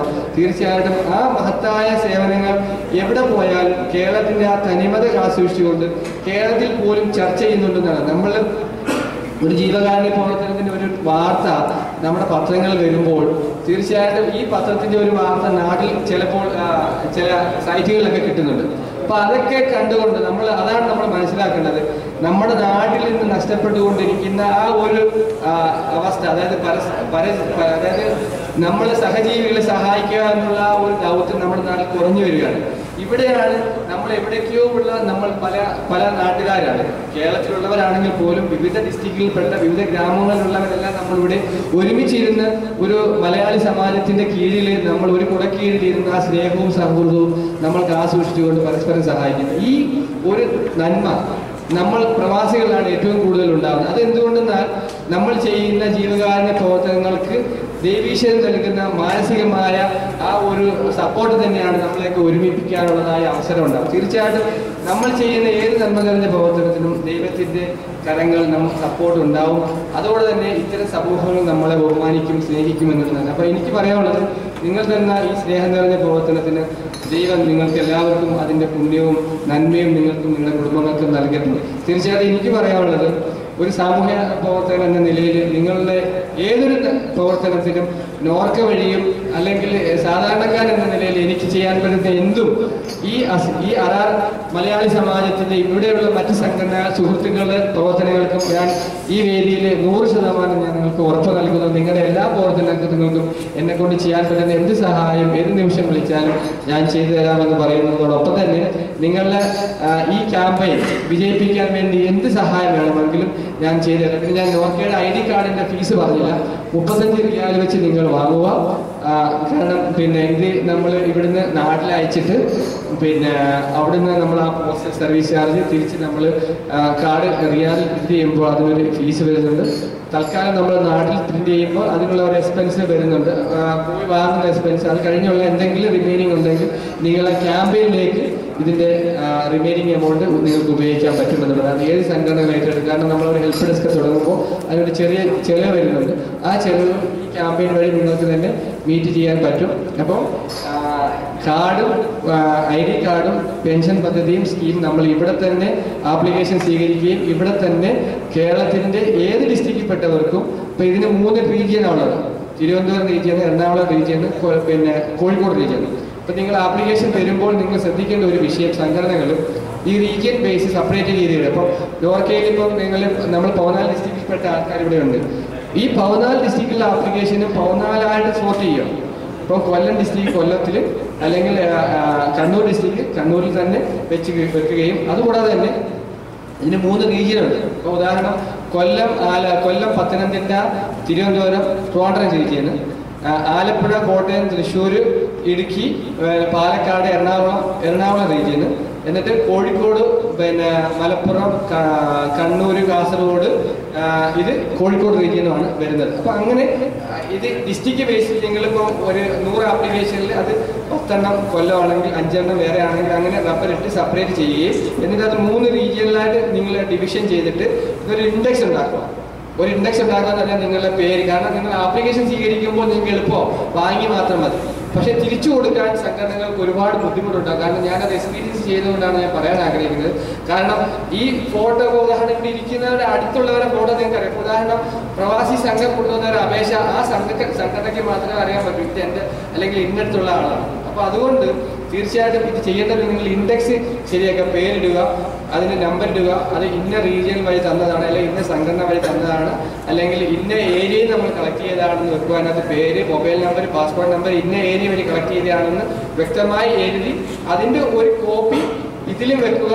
ഈ ആപ്ലിക്കേഷൻ്റെ ഇൻഡെക്സ് ഈ ബണ്ടിൽസ് വെക്കുന്നതോടൊപ്പം അതിൻ്റെ ഒരു കോപ്പി ഈ ഇൻഡെക്സിന്റെ ഒരു കോപ്പി എനിക്ക് നിങ്ങൾ തരികയും ചെയ്യും. കാരണം നിങ്ങൾക്ക് അതനുസരിച്ച് തിരിച്ചു തരാൻ നിങ്ങൾ അതിന്റെ ഒരു കോപ്പി സൂക്ഷിക്കുകയും വേണം. എന്നെങ്കിൽ മാത്രമേ നമുക്ക് ഈ ക്യാമ്പയിന് ഒരു പ്രശ്നമില്ലാതെ വിജയിപ്പിക്കാൻ പറ്റുള്ളൂ. അപ്പോൾ അതാണ് അതിന്റെ ഒരു ബ്രീഫ്. അപ്പോൾ ഇത്രയാണ് 55 റിയാലാണ് നിങ്ങൾ 2 പ്രോജക്റ്റിലും ചേരാൻ ആഗ്രഹിക്കുന്നതെങ്കിൽ ഇതിന്റെ സംഘാടകർക്ക് നൽകേണ്ടത്. പിന്നെ അത് ഏത് സംഘടന, ഇപ്പോൾ ജിദ്ദയിലാണെങ്കിൽ റിയാദാണെങ്കിലും എല്ലാ സംഘടനകളും ആ രീതിയിൽ തന്നെയാണ് കളക്ട് ചെയ്യുന്നത്. എല്ലാവർക്കും എല്ലാവിധ അഭിനന്ദനങ്ങളും. നിങ്ങൾ നൽകപ്പെട്ട ഈ സപ്പോർട്ടിന് എല്ലാവിധ നോർക്കയുടെ ഭാവിയിൽ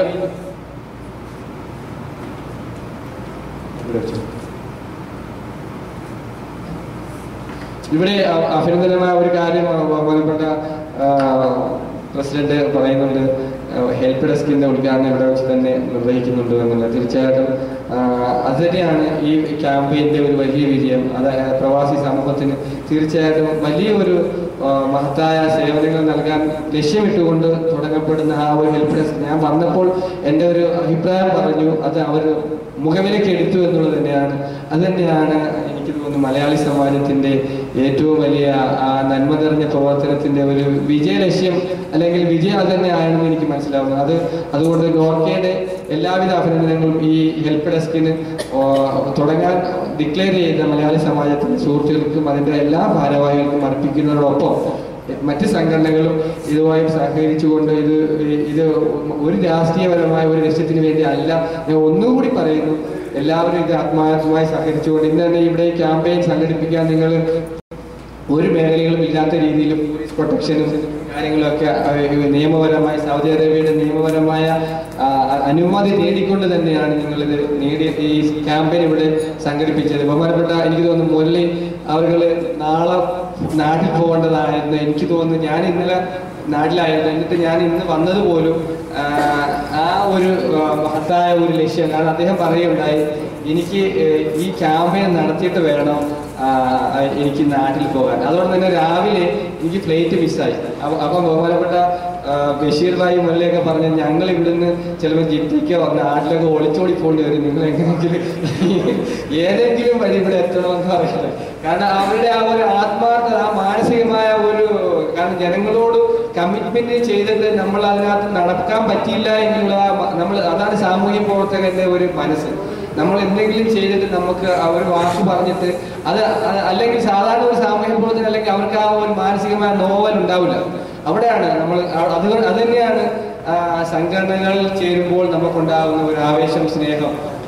നിങ്ങൾ ഈ മഹത്തായ സംഘടന തീർച്ചയായിട്ടും ഒരു വലിയ വലിയ പരിവർത്തനങ്ങൾക്കും സാമൂഹ്യ സേവനങ്ങൾക്കും വേണ്ടി അതിന്റെ ചങ്ങലകൾ കൂടുതൽ ഇണക്കി ചേർത്തുകൊണ്ട് ഈ സ്നേഹവും സൗഹൃദവും സഹോദരി സ്നേഹവും ഒക്കെ കൂടുതൽ ഉറപ്പിച്ചുകൊണ്ട് വലിയൊരു പ്രസ്ഥാനമായി മാറാൻ മലയാളി സമാജത്തിനും മറ്റു സംഘടനകൾക്കും കഴിയട്ടെ എന്ന് ആശംസിച്ചുകൊണ്ട് നോർക്കയുടെ ഹെൽപ്പ് ഡെസ്ക് നിങ്ങളിലേക്ക് അനുവാദത്തോടുകൂടി ഈ പ്രദേശത്തിന്റെ മൊത്തത്തിലുള്ള ഒരു നന്മയ്ക്ക് വേണ്ടി നിങ്ങൾക്ക് എല്ലാവർക്കും വേണ്ടി ബഹുമാനരായ മാധ്യമ സുഹൃത്തുക്കളുടെ അനുവാദത്തോടുകൂടി നിങ്ങളെയൊക്കെ അനുവാദത്തോടുകൂടി നിങ്ങൾക്ക് വേണ്ടി ഞാൻ ദൈവത്തിന്റെ നാമത്തിൽ ഉദ്ഘാടനം ചെയ്തതായി പ്രഖ്യാപിക്കുന്നു.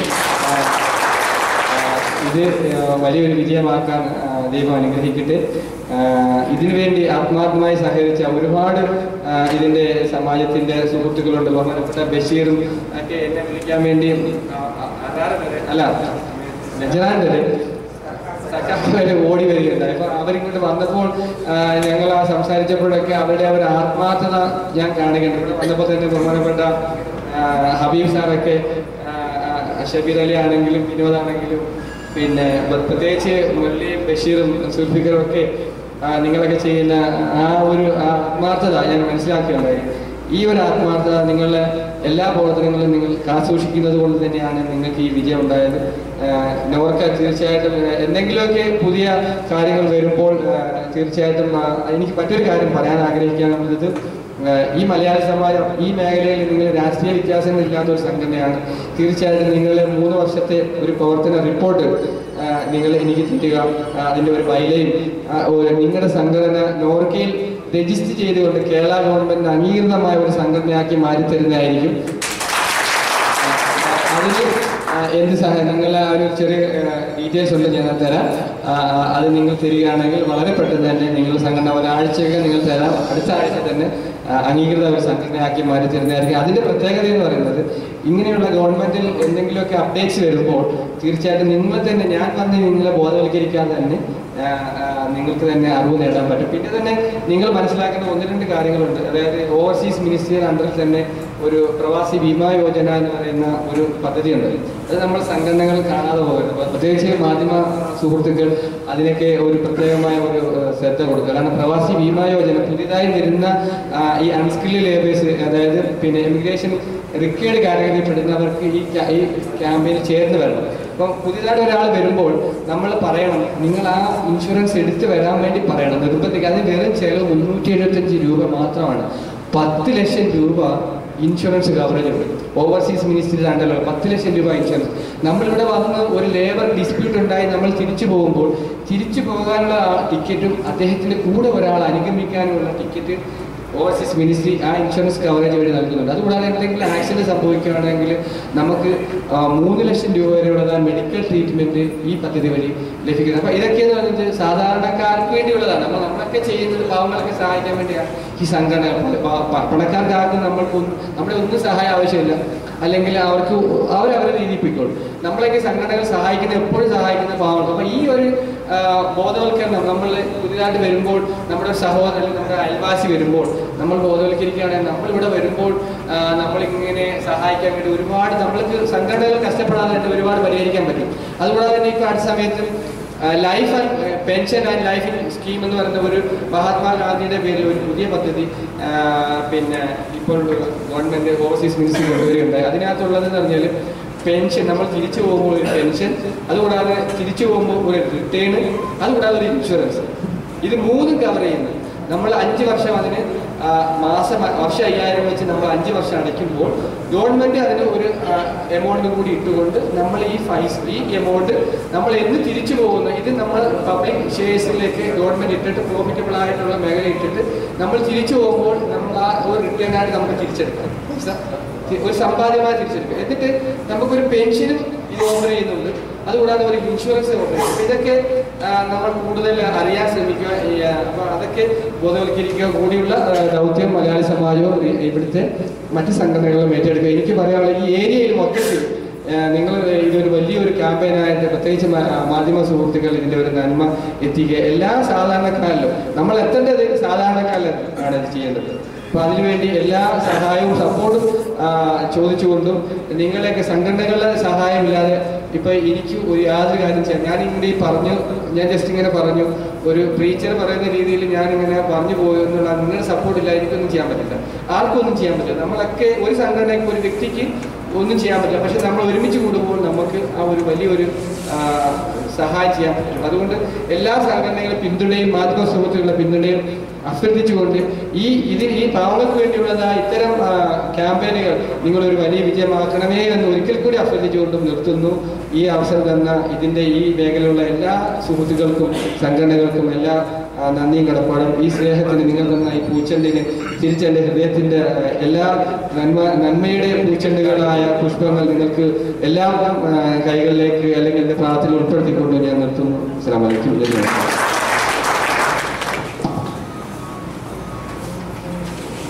അടുത്തതായിട്ട് ചോദ്യോത്തരമാണ്. ആർക്കെങ്കിലും എന്തെങ്കിലും സംശയങ്ങൾ ഉണ്ടെങ്കിൽ ചോദിക്കാം, അതിനുള്ള മറുപടി ഇദ്ദേഹം തരുന്നതാണ്. ചോദിക്കാറുണ്ട്.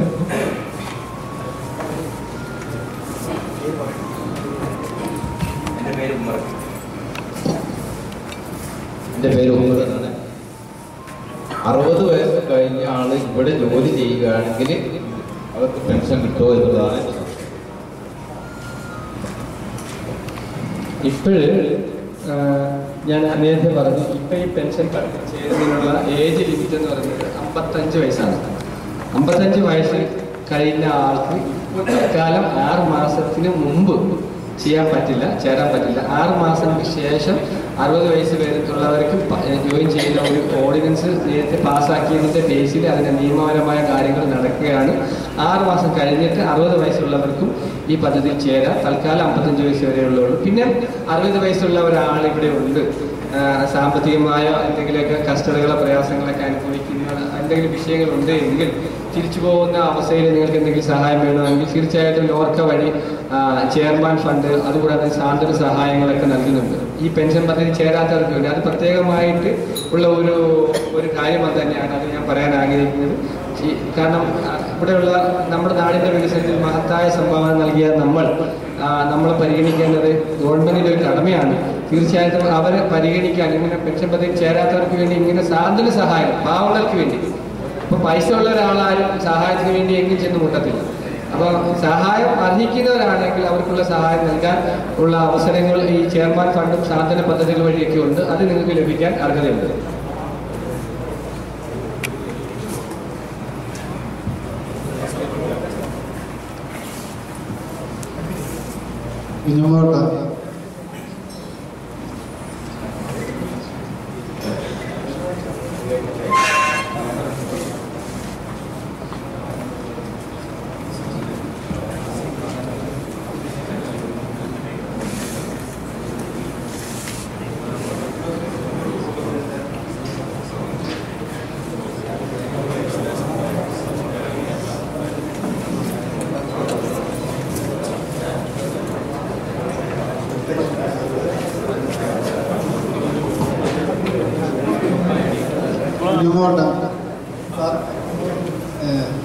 ഈ പുതുതായി വരുന്ന ആള് പൈസ നാട്ടിൽ നിന്ന് വരുമ്പോഴേ എങ്ങനെയാണ്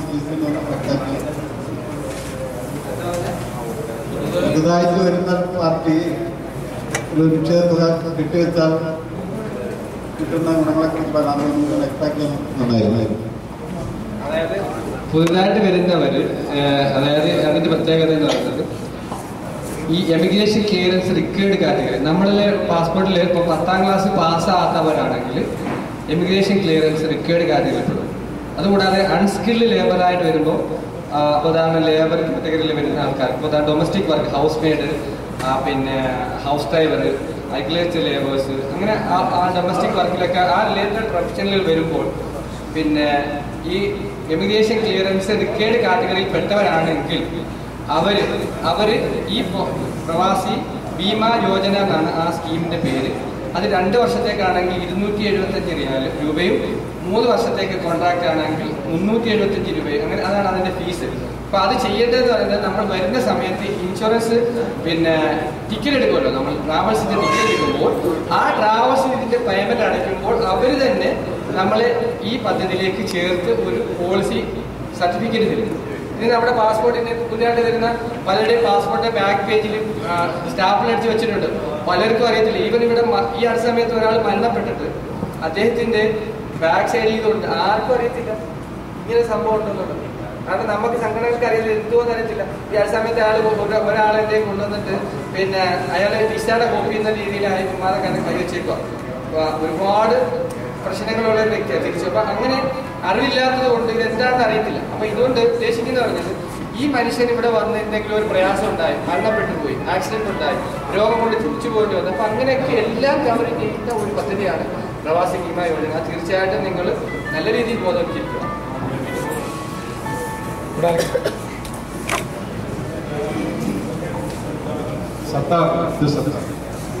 ഞാനിപ്പോ നാട്ടിൽ പോവാൻ നിൽക്കും 2 ദിവസം കഴിഞ്ഞിട്ട് ഞായറാഴ്ച പോവാൻ നിൽക്കും. അപ്പൊ ഓർക്കന്റെ ഈ കാലം ഞാൻ എന്താ ചെയ്യുന്നത്?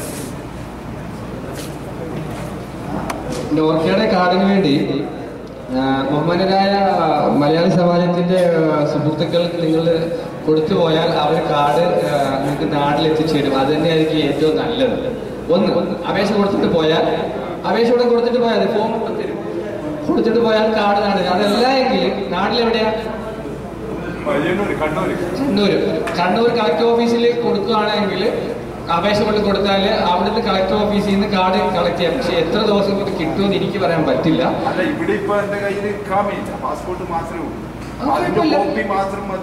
പാസ്പോർട്ടിന്റെ കോപ്പി ഇക്കാമയുടെ പഴയ കോപ്പി ഇരിപ്പല്ലേ? ഇക്കാമയുടെ പഴയ കോപ്പി ഇരിപ്പുണ്ടെങ്കിൽ ഇക്കാമ നമ്പർ കാര്യങ്ങളൊക്കെ ഉണ്ട്. അപ്പൊ വിസ അടിച്ച പേജില്ലേ, അതിനകത്ത് നമ്പർ ഉണ്ടല്ലോ, അത് മതി. വിസയുടെ പേജിനകത്ത് ഇക്കാമ നമ്പർ ഉണ്ട്. അപ്പൊ നമ്മൾ റീ എൻട്രി വിസ ആയാലും എക്സിറ്റ് വിസ ആയാലും അടിക്കുമ്പോൾ അതിനകത്ത് വിസയുടെ പേജ് ഉണ്ട്, വിസ നമ്പർ ഉണ്ട്. അത് മതി, അത് അറ്റസ്റ്റേഷൻ ചെയ്ത് മതി. അപ്പൊ അത് ഇക്കാമയ്ക്ക് തുല്യമായി പരിഗണിക്കും. പക്ഷെ വേറെ സബ്ജക്ട് ഞാൻ പറഞ്ഞത്, ഇക്കാമയുടെ പാസ്പോർട്ടിന്റെ front page, visa page, last page. അപ്പൊ ഈ വിസ പേജ് എന്ന് പറയുമ്പോൾ ചിലർക്ക് ഇപ്പൊ പാസ്പോർട്ട് കൊടുക്കുമ്പോൾ ഈ വിസ പേജ് പഴയ പാസ്പോർട്ടിലായി മാറും. അപ്പൊ നമ്മൾ പുതിയ പാസ്പോർട്ട് എടുക്കുമ്പോൾ നിക്കിൾമാലും മാത്രം അല്ലെ എൻഡോഴ്സ്മെന്റ് ചെയ്യുന്ന പേജ് വെക്കാം. അപ്പൊ പഴയ പാസ്പോർട്ട് നമ്മൾ വിസ പേജ് പഴയ പാസ്പോർട്ടിലാണെങ്കിൽ പുതിയ പാസ്പോർട്ടിൽ എൻഡോഴ്സ്മെന്റ് പേജ് ഉണ്ടല്ലോ, ആ പേജ് നമുക്ക് വിസ പേജ് ആയിട്ട് കാണിക്കാം. അതാണ് അതിന്റെ ഒരു പ്രത്യേകത. ഇവിടെ തന്നെ നല്ല ചെയ്തിട്ട് പോകുന്നത് നമ്മൾ ഇവിടെ തന്നെ കാണുന്നത്. നിങ്ങൾക്ക് അവർ നാട്ടിലെത്തിക്കാനോ അല്ലെങ്കിൽ ഇവിടുന്ന് കളക്ട് ചെയ്യാനോ ഒരു ഏർപ്പാട് ചെയ്തിട്ട് പോയാൽ മതി. എന്നിട്ട് നാട്ടിൽ ചെന്നിട്ട് ഇത് പുതുക്കണമെങ്കിൽ 3 വർഷം കഴിഞ്ഞിട്ട് നാട്ടിൽ പുതുക്കാം.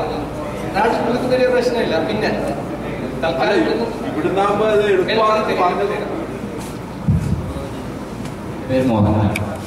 ചോദിക്കാറുണ്ട്, നാട്ടിൽ പോയി എത്തിപ്പോയി കഴിഞ്ഞാൽ നാട്ടിൽ നിന്ന് വീണ്ടും തുറന്നടക്കാൻ പറ്റുമോ? ക്ഷേമനിധി നാട്ടിൽ നിന്ന് തുറന്നടക്കാൻ ഒരു സംവിധാനം ഉണ്ടാകാതെ ഒരാള് ക്ഷേമനിധിയിൽ ഇവിടെ ചേർന്നിട്ട് ഇപ്പൊ നമ്മള് ഞാൻ നേരത്തെ പറഞ്ഞ ക്ഷേമനിധിയിൽ പ്രീമിയം 5 വർഷത്തേക്കുള്ള പൈസ ഒരുമിച്ചടയ്ക്കാം, മാസം തോറും അടയ്ക്കാം, വർഷത്തേക്ക് അടയ്ക്കാം. ഇതൊക്കെ ഞാൻ പറഞ്ഞു. അപ്പോൾ ഒരാൾ 2 വർഷത്തേക്ക് അടച്ചു, അപ്പോഴത്തേക്ക് അദ്ദേഹത്തിന് എക്സിറ്റ് ആയി നാട്ടിൽ പോയി. അപ്പൊ അദ്ദേഹത്തിന് നാട്ടിൽ തുടർന്ന് അടയ്ക്കാൻ പറ്റുന്നതാണ് അദ്ദേഹം ചോദിച്ചൊരു ക്വസ്റ്റ്യൻ. വളരെ നല്ലൊരു ക്വസ്റ്റ്യനാണ്. അപ്പൊ അങ്ങനെയുള്ളവർക്ക് അടയ്ക്കാം. എങ്ങനെയെന്ന് വെച്ചാൽ ഇപ്പൊ ഉദാഹരണം ഞാൻ നേരത്തെ പറഞ്ഞു 5 വർഷത്തേക്ക് ഒരുമിച്ച് അടയ്ക്കുകയാണെങ്കിൽ ഈ ഒരു ക്വസ്റ്റ്യന്റെ ആവശ്യമില്ല. അദ്ദേഹത്തിന് തിരിച്ച് സുഖമായിട്ട് 60 വയസ്സ് കഴിയുമ്പോൾ പെൻഷൻ ലഭിക്കുമെന്നുള്ള 5 വർഷം മിനിമം അടയ്ക്കണം എന്നുള്ളതാണ് നിർബന്ധം. അപ്പൊ 4 വർഷവും 11 മാസവും അടച്ചാൽ പെൻഷൻ ലഭിക്കത്തില്ല. 5 വർഷം കംപ്ലീറ്റ് പ്രീമിയം അടയ്ക്കാതെ പെൻഷൻ ലഭിക്കില്ല. അപ്പൊ 1 വർഷം അടച്ച് പിന്നെ നമ്മൾ പെൻഡിങ് ആക്കി 2 വർഷത്തേക്ക് അടച്ചില്ല എങ്കിൽ അപേക്ഷ കൊടുത്തിട്ട് അത് പുതുക്കാനുള്ള അപേക്ഷ പെർമിഷനോട് കൂടി മാത്രമേ രണ്ടാമത് പ്രീമിയം അടയ്ക്കാൻ പറ്റുള്ളൂ. അപ്പൊ അതും ഒരു വിഷയം നിങ്ങൾ മനസ്സിലാക്കണം.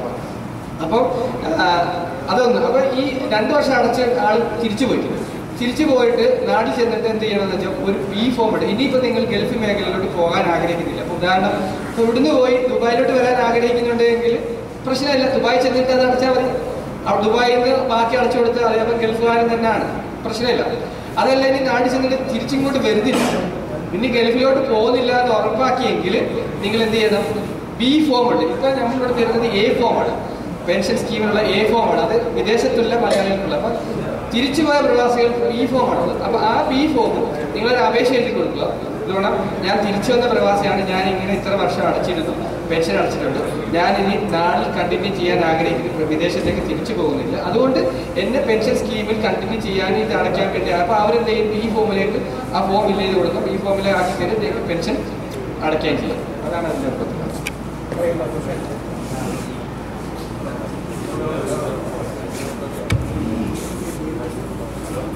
ഹലോ, 2005 ആദ്യം വരുമ്പോഴേ ബോംബെയിൽ പ്രവാസി ഭാരത യുണൈറ്റഡ് ഇന്ത്യ എക്സ്പ്രസ് തോന്നുന്നുണ്ട്. ഞാൻ ഓഫീസുമായി ബന്ധപ്പെട്ട് പോയിട്ട് ടൈം കഴിഞ്ഞിട്ടുണ്ട്. എന്തെങ്കിലും എന്താണ് സഹായിക്കുക പ്രീമിയം ചെയ്യാൻ? അതിന് നിങ്ങൾ അത് നാട്ടിൽ നിന്ന് വരുമ്പോൾ നമ്മൾ എന്താ ചെയ്യുന്നത് വെച്ചാൽ അതിൻ്റെ ഒരു പ്രത്യേകത എന്ന് പറഞ്ഞിട്ട് ഇപ്പം 2 വർഷം അല്ലെങ്കിൽ 3 വർഷം കോൺട്രാക്ട് ചെയ്യുമ്പോൾ ആ കോൺട്രാക്ട് ബേസിലാണ് ഈ ബീമാ യോജനയെ നമ്മൾ ചേരുന്നത്. എമിഗ്രേഷൻ ക്ലിയറൻസ് കൊടുക്കുമ്പോൾ അതിൻ്റെ ബേസിലാണ് അത് ചേരുന്നത്. അപ്പോൾ നമ്മളിവിടെ വീണ്ടും ആ കോൺട്രാക്ട് കണ്ടിന്യൂ ചെയ്യുമ്പോൾ ആ പുതിയ കോൺട്രാക്ടിൻ്റെ കോപ്പി സഹിതം നമ്മൾ വാങ്ങിയിട്ട് ഇതേ ഇൻഷുറൻസ് കമ്പനിയിൽ പ്രീമിയം നമ്മൾ അങ്ങോട്ട് അയച്ചു കൊടുത്താൽ അവർക്ക് കൊടുക്കാൻ പറ്റും. നമ്മൾ മനസ്സിലായോ? പുതുക്കുകയാണെങ്കിൽ നിങ്ങൾക്ക് അത് വീണ്ടും വാലിഡായി കിട്ടും. അതാണ് അതിൻ്റെ പ്രത്യേകത. ഇത് 3 വർഷം കഴിയുമ്പോൾ തീരും.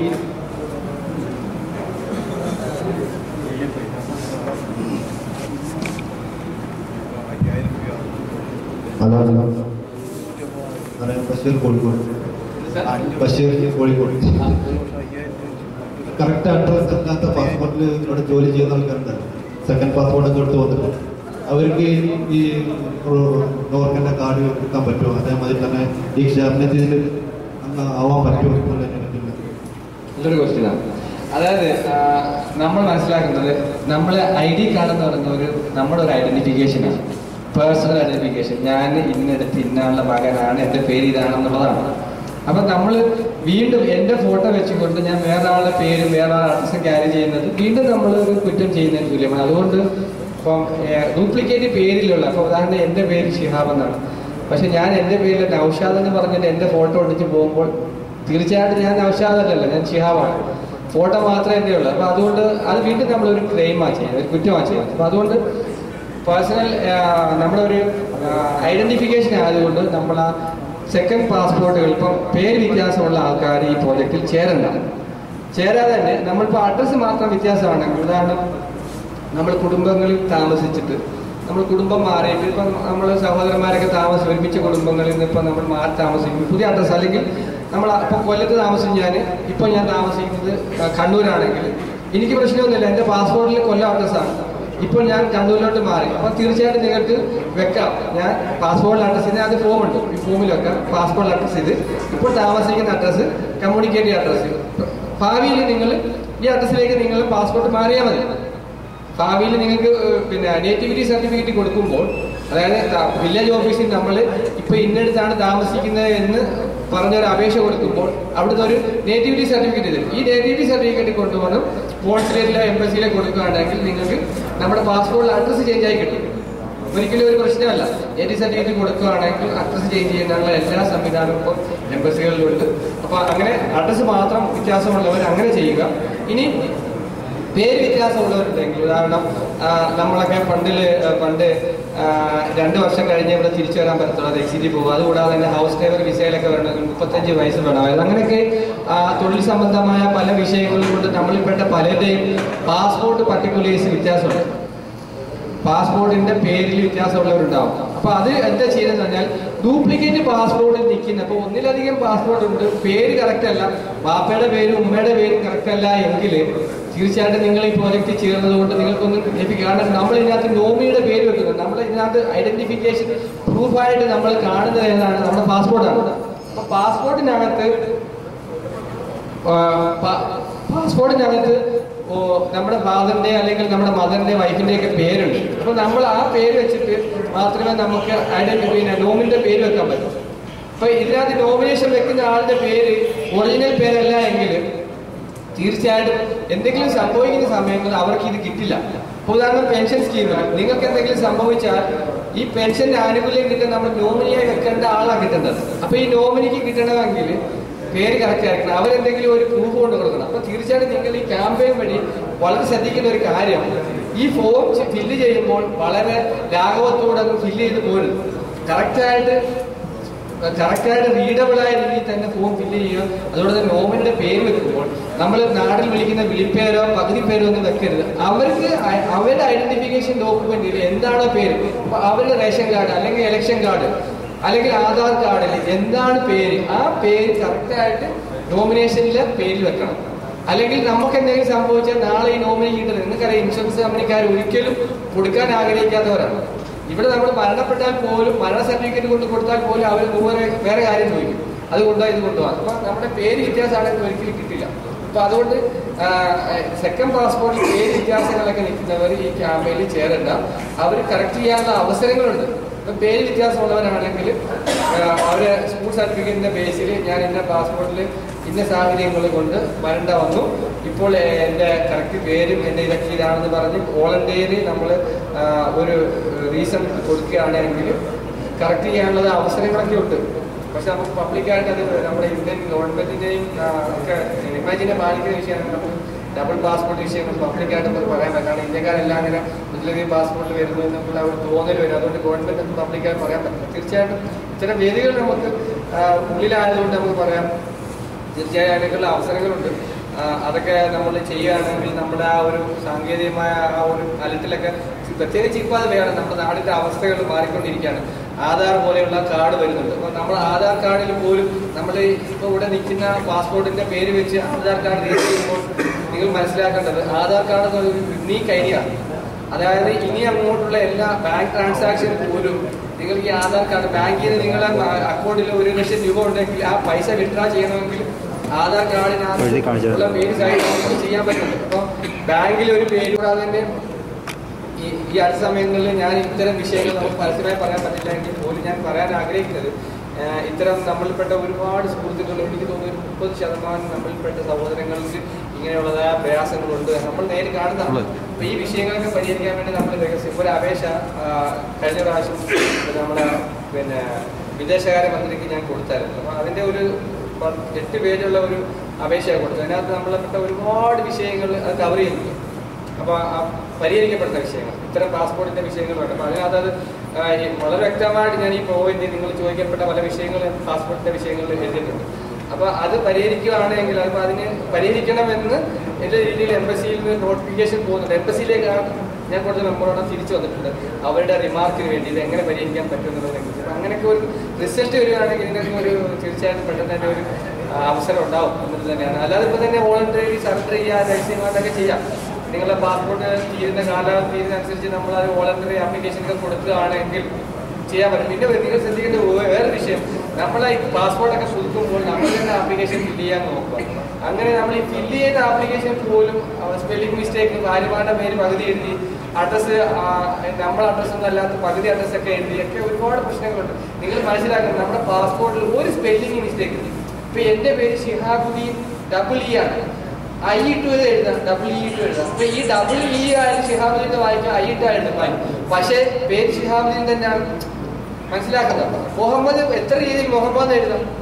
പക്ഷേ ഇതൊക്കെ നമ്മൾ മനസ്സിലാക്കണം. കറക്റ്റായിട്ട് ഒരു ഫില്ല് ചെയ്യുന്ന ആള് നമ്മൾ പേര് നമ്മുടെ ആ സ്പെല്ലിംഗ് വെച്ചല്ലേ എഴുതാം.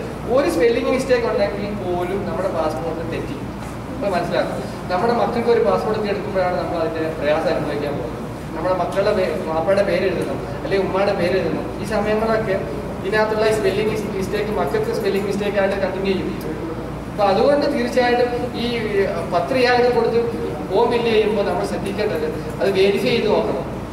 ഇങ്ങനെ ഈ ഏജന്റുമാരുടെ ഇപ്പോൾ നമ്മൾ എല്ലാം ചെയ്യുന്ന ഒരു കാര്യമാണ്. ഒരു ഓഫീസിൽ കൊണ്ടുവന്ന് പാസ്പോർട്ട് അവൻ കൊടുക്കും, ഫോട്ടോയും കൊടുക്കും, അവൻ്റെ ഫീസും കൊടുത്തിട്ട് നമ്മൾ മസലാമ പറഞ്ഞ് നമ്മളെ പോകും.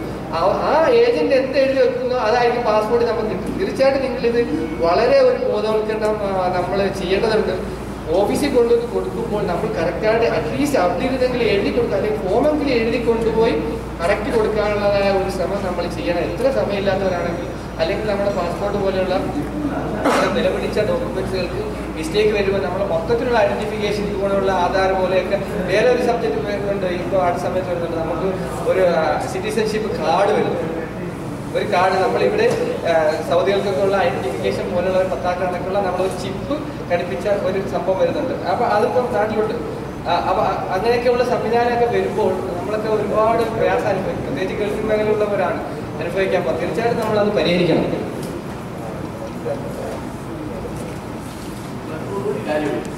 അതായത് നമ്മൾ വർഷങ്ങളായിട്ട് ഇവിടെ ജീവിക്കുകയും എന്തെങ്കിലും കാരണവശാല്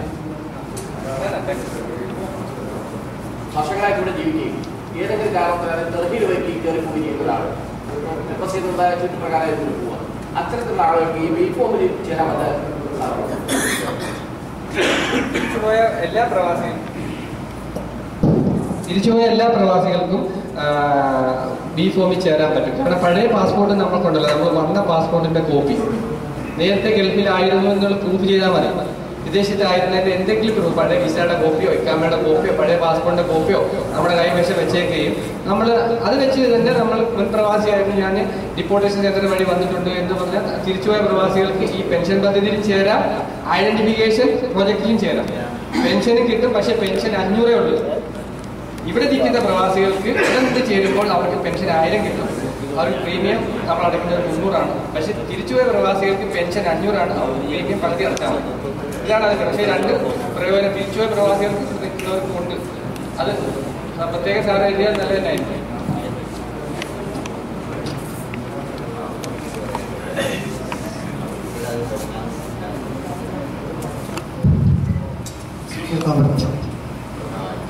പിന്നെ പ്രധാനപ്പെട്ടൊരു ചോദ്യമാണ്, നമ്മുടെ നാട്ടിൽ നിർമ്മാണ തൊഴിലാളികളും മറ്റുമായിട്ടുള്ള ആളുകൾ 10-15 വർഷം ക്ഷേമനിധി അടച്ച ആളുകൾ. ഈ ആളുകൾ ഗൾഫിൽ വന്നാൽ അവർ പ്രവാസി ക്ഷേമനിധി എടുത്തു കഴിഞ്ഞാൽ അവർക്ക് ആനുകൂല്യം കിട്ടില്ല എന്നുള്ളൊരു വാർത്ത കുറച്ചു മുമ്പുണ്ട്. അത് നോർക്കവേ ചെയ്യുന്ന ആളുകൾക്ക് ഈ ആനുകൂല്യം കിട്ടില്ലേ എന്നുള്ളത് അറിയാൻ താല്പര്യമുണ്ട്.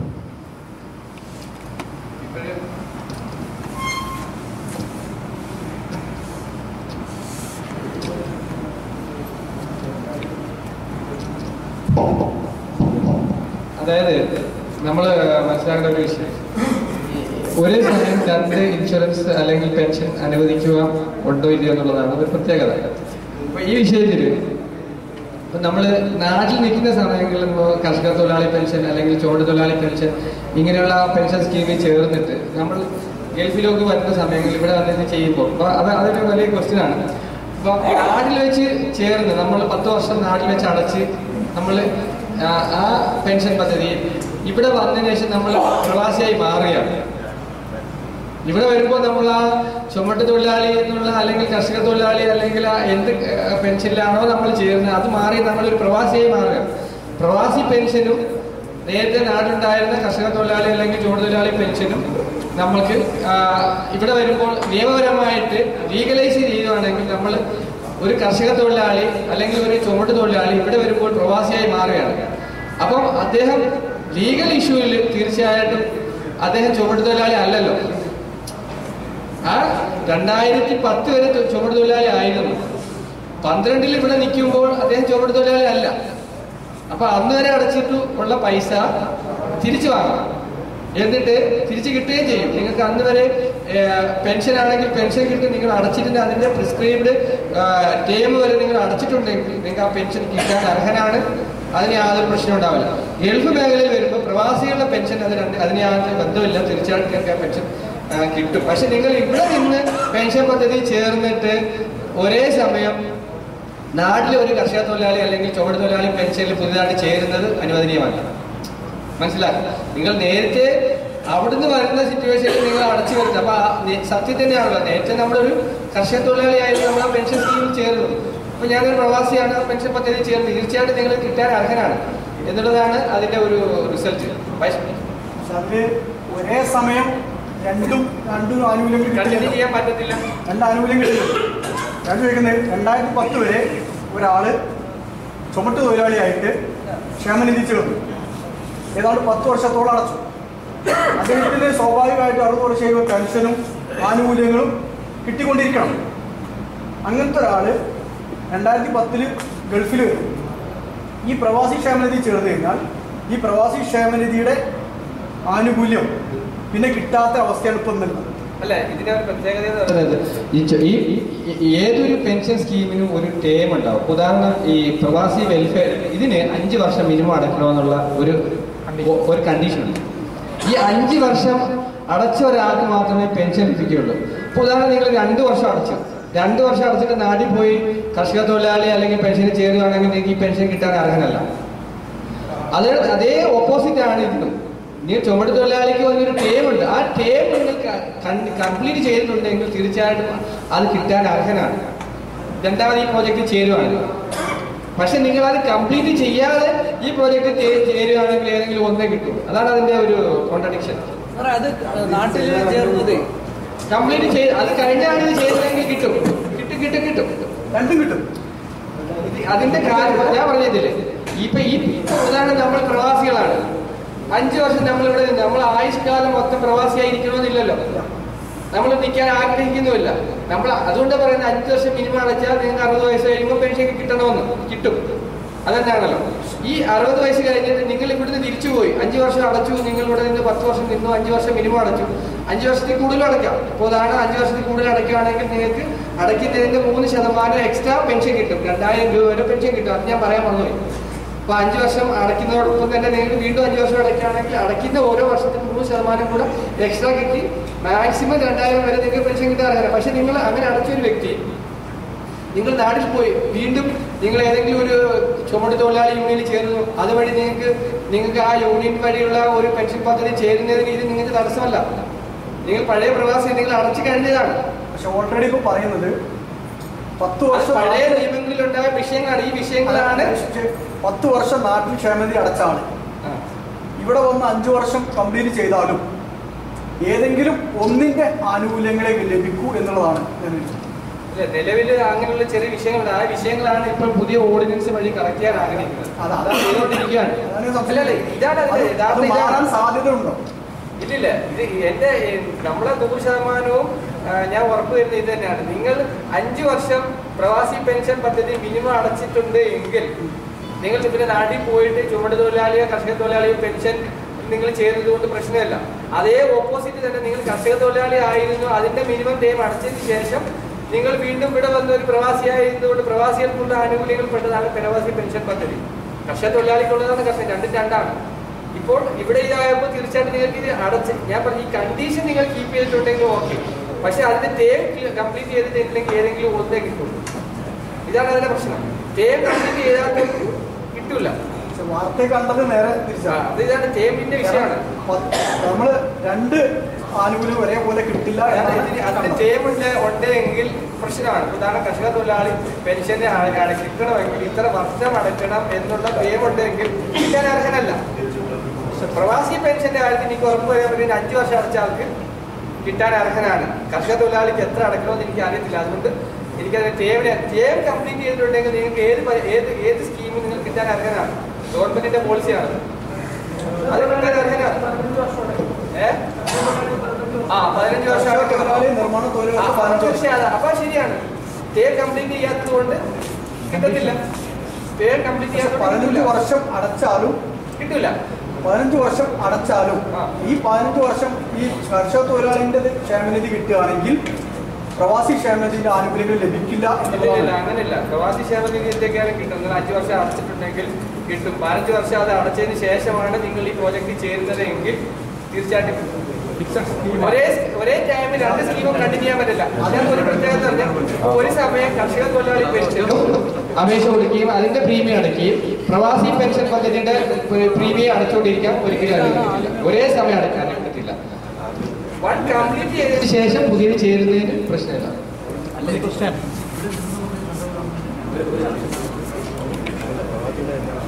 ഞാൻ പറഞ്ഞേ 55 വയസ്സിന് മുമ്പ് ഈ പെൻഷൻ പദ്ധതിയിൽ ചേർന്നു. എന്നിട്ട് ഇവിടെ 10 വർഷം ഇവിടെ ജോലി ചെയ്യാം. അപ്പൊ ഇയാൾക്ക് 65 വയസ്സായി. ഈ 65 വയസ്സായ സമയത്തും അദ്ദേഹം ഇവിടെ ജോലി ചെയ്തുകൊണ്ടിരിക്കുകയാണ്. ആ സമയത്ത് ഈ പെൻഷൻ കിട്ടോ ഇല്ലേ എന്നാണ് ചോദിക്കുന്നത്. ഇവിടെ ജോലി ചെയ്യുമ്പോൾ 60 വയസ്സ് കഴിഞ്ഞാൽ പെൻഷൻ അടങ്ങനാണ്. നിങ്ങളുടെ ബാങ്ക് അക്കൗണ്ടിലേക്ക് പൈസ ട്രാൻസ്ഫർ ചെയ്യും, പൈസ കിട്ടും. അക്കൗണ്ട് നമ്പർ നമ്മൾ എഴുതി കഴിഞ്ഞാൽ നിങ്ങളുടെ പെൻഷൻ ഫണ്ടുകളെല്ലാം പോകുന്നത് ബാങ്ക് അക്കൗണ്ടിലേക്കാണ്. പോയി ബാങ്ക് അവിടെ പോയി കളക്ട് ചെയ്യാതെ തന്നെ അക്കൗണ്ടിലേക്ക് കിട്ടും. പേടിക്കുന്നത്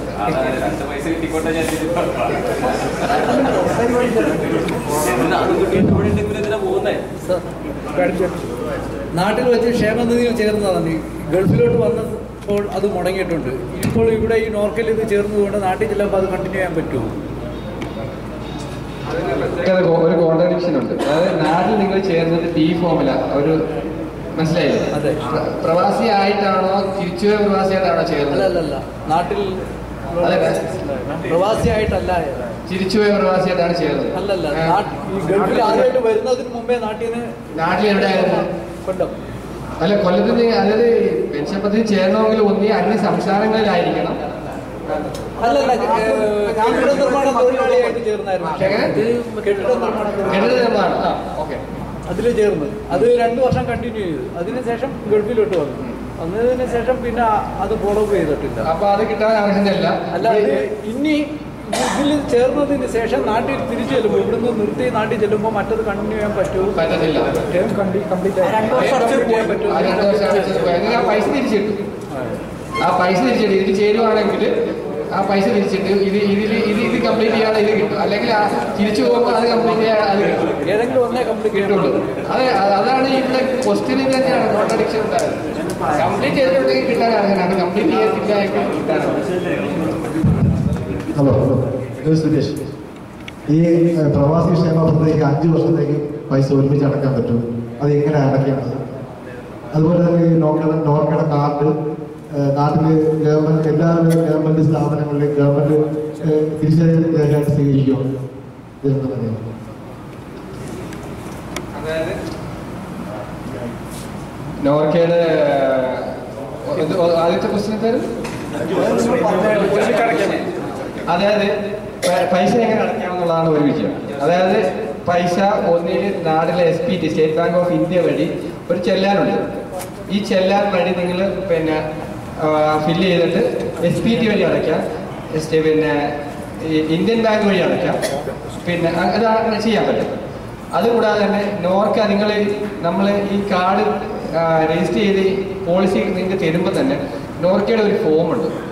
ഈ ഫോമിൽ നിങ്ങൾ ഫില്ല് ചെയ്ത് കൊടുക്കുകയാണെങ്കിൽ നിങ്ങൾ അതിനകത്ത് പറയുന്ന മാനദണ്ഡം അനുസരിച്ച് ഓട്ടോമാറ്റിക് നിങ്ങൾക്ക് ബാങ്ക് അക്കൗണ്ട് ഉണ്ടെങ്കിൽ നിങ്ങളുടെ അക്കൗണ്ടിൽ നിന്ന് നോർക്കയിലേക്ക് ട്രാൻസ്ഫർ ആയിക്കൊണ്ടേയിരിക്കും പൈസ. വർഷത്തിലോ മാസത്തിലോ നിങ്ങൾ എങ്ങനെയാണോ അതിനകത്ത് കണ്ടീഷൻ വെക്കുന്നത്, നിങ്ങളുടെ ബാങ്ക് അക്കൗണ്ടിൽ പൈസ ഉണ്ടെങ്കിൽ അപ്പം നമ്മൾ പൈസ അടയ്ക്കാൻ നടക്കണം. ഇതാണ് 3 പേര്. അതുകൂടാതെ തന്നെ ഇവിടുന്ന് ഒരു ഡ്രാഫ്റ്റ് എടുത്ത് വേണമെങ്കിൽ നിങ്ങൾക്ക് നോർക്കയ്ക്ക് അയക്കാം, പ്രീമിയം അടയ്ക്കാം, അങ്ങനെയും ചെയ്യാം. ഇതാണ് പൈസ അടയ്ക്കുന്ന രീതി. പിന്നെ 1 വർഷത്തെ പൈസ ഒരുമിച്ച് അടയ്ക്കാം, 1 മാസത്തെ അടയ്ക്കാം, 5 വർഷത്തെ ഒരുമിച്ച് അടയ്ക്കാം. അത് യാതൊരു പ്രശ്നമില്ല. എങ്ങനെ വേണമെങ്കിലും നിങ്ങൾക്ക് പൈസ അടയ്ക്കാം.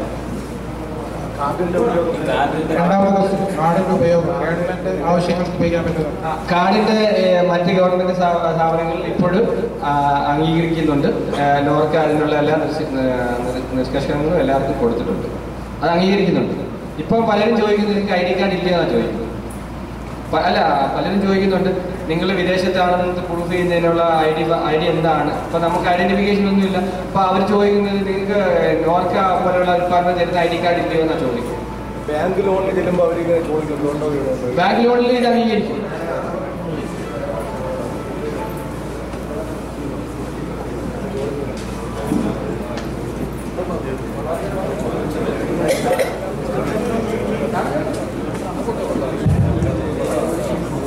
വർഷത്തെ പൈസ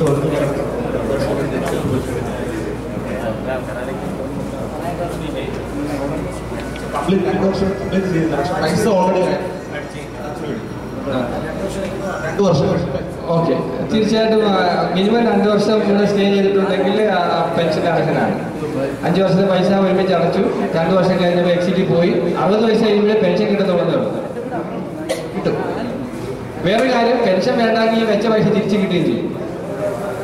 ഇപ്പം 5 വർഷത്തെ പൈസ അടച്ചു, നിങ്ങൾക്ക് പെൻഷൻ വേണ്ടെങ്കിൽ അന്ന് വരെ ഈ പെൻഷൻ ഫണ്ടിൽ എത്ര പൈസ ഉണ്ടായിട്ടുണ്ടോ ആ പൈസ പെൻഷൻ വേണ്ടെങ്കിൽ തിരിച്ചു കിട്ടും.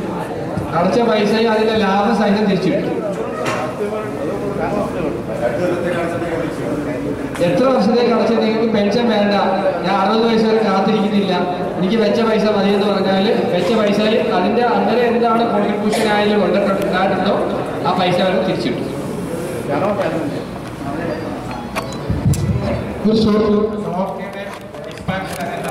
Complete address NORKA means for എന്താ ഉദ്ദേശിക്കുന്നത്? നോർക്ക കംപ്ലീറ്റ്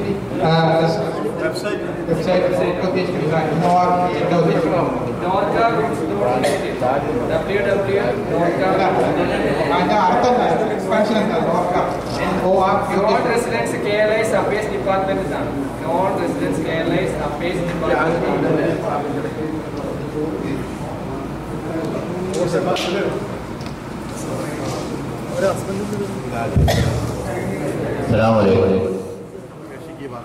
നാട്ടിലെ കാർഷിക തൊഴിലാളി ക്ഷേമനിധി അംഗമാണ്. ഇപ്പം വർഷത്തിൽ 5 രൂപ 10 രൂപ കൊടുത്ത് ബുദ്ധിക്കൊണ്ടിരിക്കുകയാണ്. അപ്പൊ എനിക്കിതില് പ്രവാസി ക്ഷേമത്തിൽ ചേരാൻ പറ്റുമായിട്ട് ആനുകൂല്യങ്ങൾ കിട്ടുമോ? ഞാൻ നേരത്തെ പറഞ്ഞ ഒരു വിഷയം തന്നെയാണ്. നിങ്ങളിപ്പം യഥാർത്ഥത്തിൽ ഒരു കർഷക തൊഴിലാളി അല്ല. കർഷക തൊഴിലാളി ഇതാണ് നമ്മുടെ പ്രശ്നങ്ങൾ. നമ്മൾ കർഷക തൊഴിലാളി ആയിരുന്നു നേരത്തെ, ഇപ്പൊ നമ്മളൊരു പ്രവാസിയാണ്, കർഷക തൊഴിലാളി അല്ല. നിങ്ങളിപ്പോ എല്ലാ കാര്യങ്ങളും നമ്മൾ സത്യമായി കാര്യങ്ങൾ ചെയ്യുകയാണെങ്കിൽ പ്രശ്നങ്ങളില്ല.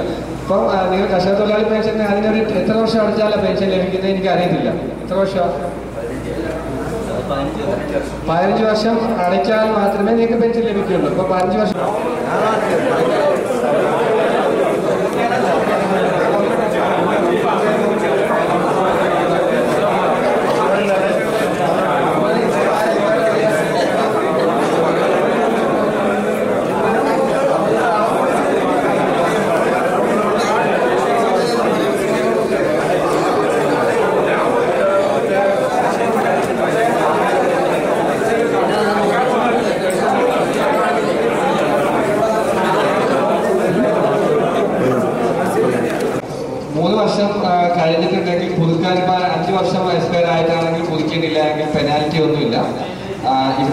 പുതുക്കുന്നതിനൊരു അപേക്ഷ ഫോം ഉണ്ട്. പക്ഷേ ഇതിനുള്ള സംഭവം നിങ്ങൾക്ക് ഇതിൻ്റെ ഇടയ്ക്ക് എന്തെങ്കിലും സംഭവിച്ചാൽ നിങ്ങൾക്ക് ഈ 2 ലക്ഷത്തിൻ്റെ ഇൻഷുറൻസ് ഒന്നും കിട്ടാൻ ക്വാളിഫൈഡ് അല്ല എന്നുള്ളത് മാത്രമേ അതിൻ്റെ പ്രത്യേകതയുള്ളൂ. പുതുക്കാൻ കൊടുക്കുന്നതിന് നിങ്ങൾക്ക് പെനാൽറ്റിയോ കാര്യങ്ങളോ ഒന്നുമില്ല. പാസ്പോർട്ട് പുതുക്കുമ്പോൾ നമ്മൾ ലേറ്റസ്റ്റ് പാസ്പോർട്ട് തന്നെ ആയിരിക്കണം നിങ്ങൾ ഈ അപേക്ഷയോടുകൂടി പുതുക്കാനാണെങ്കിലും പുതിയത് ചേരാനാണെങ്കിൽ. ഉദാഹരണം നമ്മൾ പഴയൊരു പാസ്പോർട്ട് ക്യാൻസൽ പാസ്പോർട്ടിന്റെ കോപ്പി കൊടുത്താൽ പുതിയ നമുക്ക് ഐഡന്റിഫിക്കേഷൻ കൊടുക്കാൻ പറ്റില്ല. അപ്പോൾ എപ്പോഴും പാസ്പോർട്ട് വാലിഡ് ആയിരിക്കണം. പുതിയ പാസ്പോർട്ടാണ് കൊടുക്കേണ്ടത്, കുഴപ്പമൊന്നുമില്ല. പഴയ പാസ്പോർട്ട് അല്ല കൊടുക്കുന്നത്. അപ്പോൾ അതിന് പുതിയ പാസ്പോർട്ട് തരുമ്പോൾ, പുതിയ ID കാർഡ് തരുമ്പോൾ പുതിയ പാസ്പോർട്ട് നമ്പറായിരിക്കും ഐഡന്റിഫിക്കേഷൻ ഉണ്ടാവുന്നത്.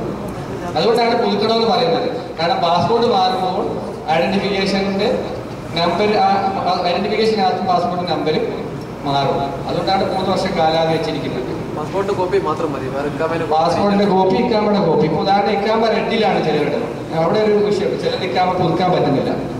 അപ്പൊ പുതുക്കാൻ പറ്റുന്നില്ലെങ്കിൽ ഇക്കാമ എക്സ്പയർ ആണെങ്കിൽ അത് വെച്ചാൽ മതി, പ്രശ്നമൊന്നും, കോപ്പി വെച്ചാൽ മതി.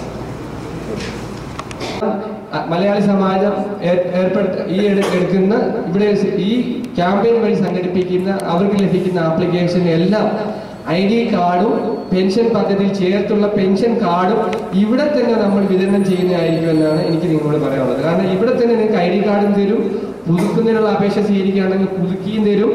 അതേപോലെ തന്നെ പെൻഷൻ പദ്ധതിയിൽ ചേർത്ത്, പെൻഷനിൽ പ്രോജക്റ്റ് ചേർത്ത് അടുത്ത കാർഡ് നമ്മൾ അറാറിൽ തന്നെ വിതരണം ചെയ്യുന്നതായിരിക്കും. നിങ്ങൾക്ക് നാട്ടിൽ പോകേണ്ട ആവശ്യമേ ഇല്ല. നാട്ടിലാണെങ്കിൽ ഇത് നമ്മൾ ഇൻഡിവിജ്വലായിട്ട് കൊടുക്കുകയാണെങ്കിൽ ഇത് ഒരുപാട് സമയമെടുക്കും. അത് കളക്ടറേറ്റിൽ പോയി കളക്ട് ചെയ്യണം. അങ്ങനെയൊക്കെയുള്ള ഒരുപാട് വിഷയങ്ങൾ. അപ്പം നമ്മൾ സൗദി അറേബ്യയിലേക്ക് മാത്രം പ്രത്യേകിച്ച് ഒരു അറേഞ്ച്മെന്റ് ചെയ്തിരിക്കുകയാണ്. പെൻഷൻ പദ്ധതിയിലൊക്കെ ഒരുപാട് നമ്മൾ പൈസ ഒക്കെ അടയ്ക്കുമ്പോൾ ഇൻഡിവിജ്വലായിട്ട് ഡ്രാഫ്റ്റ് എടുത്ത് അടയ്ക്കണം. അങ്ങനെയൊക്കെയുള്ള ഒരുപാട് നിയമങ്ങളുണ്ടായിരുന്നു. അതൊക്കെ നമ്മൾ ഈ വിഷയത്തിൽ ഒഴിവാക്കിയിട്ട് നമ്മളിപ്പോൾ ഉദാഹരണം മലയാളി സമാജം, ഈ മലയാളി സമാജം സംഘടിപ്പിക്കുന്ന ഈ ക്യാമ്പയിൻ വഴിയുള്ള 100 പെൻഷന്റെ അപേക്ഷയുണ്ടോ ആ 100 പേർക്ക് ഒറ്റ ഡ്രാഫ്റ്റ് സംവിധാനത്തിൽ കൂടി തന്നെ നമ്മൾ എല്ലാവർക്കും കണ്ടു തരുന്നതിനുള്ളതായ ഒരു സംവിധാനം ഒരുക്കിയിട്ടുണ്ട് എന്നുള്ളതാണ് എനിക്ക് പറയാനുള്ളത്. അപ്പൊ അതുകൊണ്ട് സാധാരണക്കാരിൽ എത്തിക്കാൻ സംഘടനകൾ അതിന്റെ ദൗത്യം ഏറ്റെടുക്കുകയാണെങ്കിൽ തീർച്ചയായിട്ടും ഇത് വളരെ എളുപ്പം നമുക്ക് സാധാരണക്കാരിൽ ഇതിന്റെ പ്രയോജനം എത്തിക്കാൻ പറ്റുമെന്നുള്ളത് തന്നെയാണ്.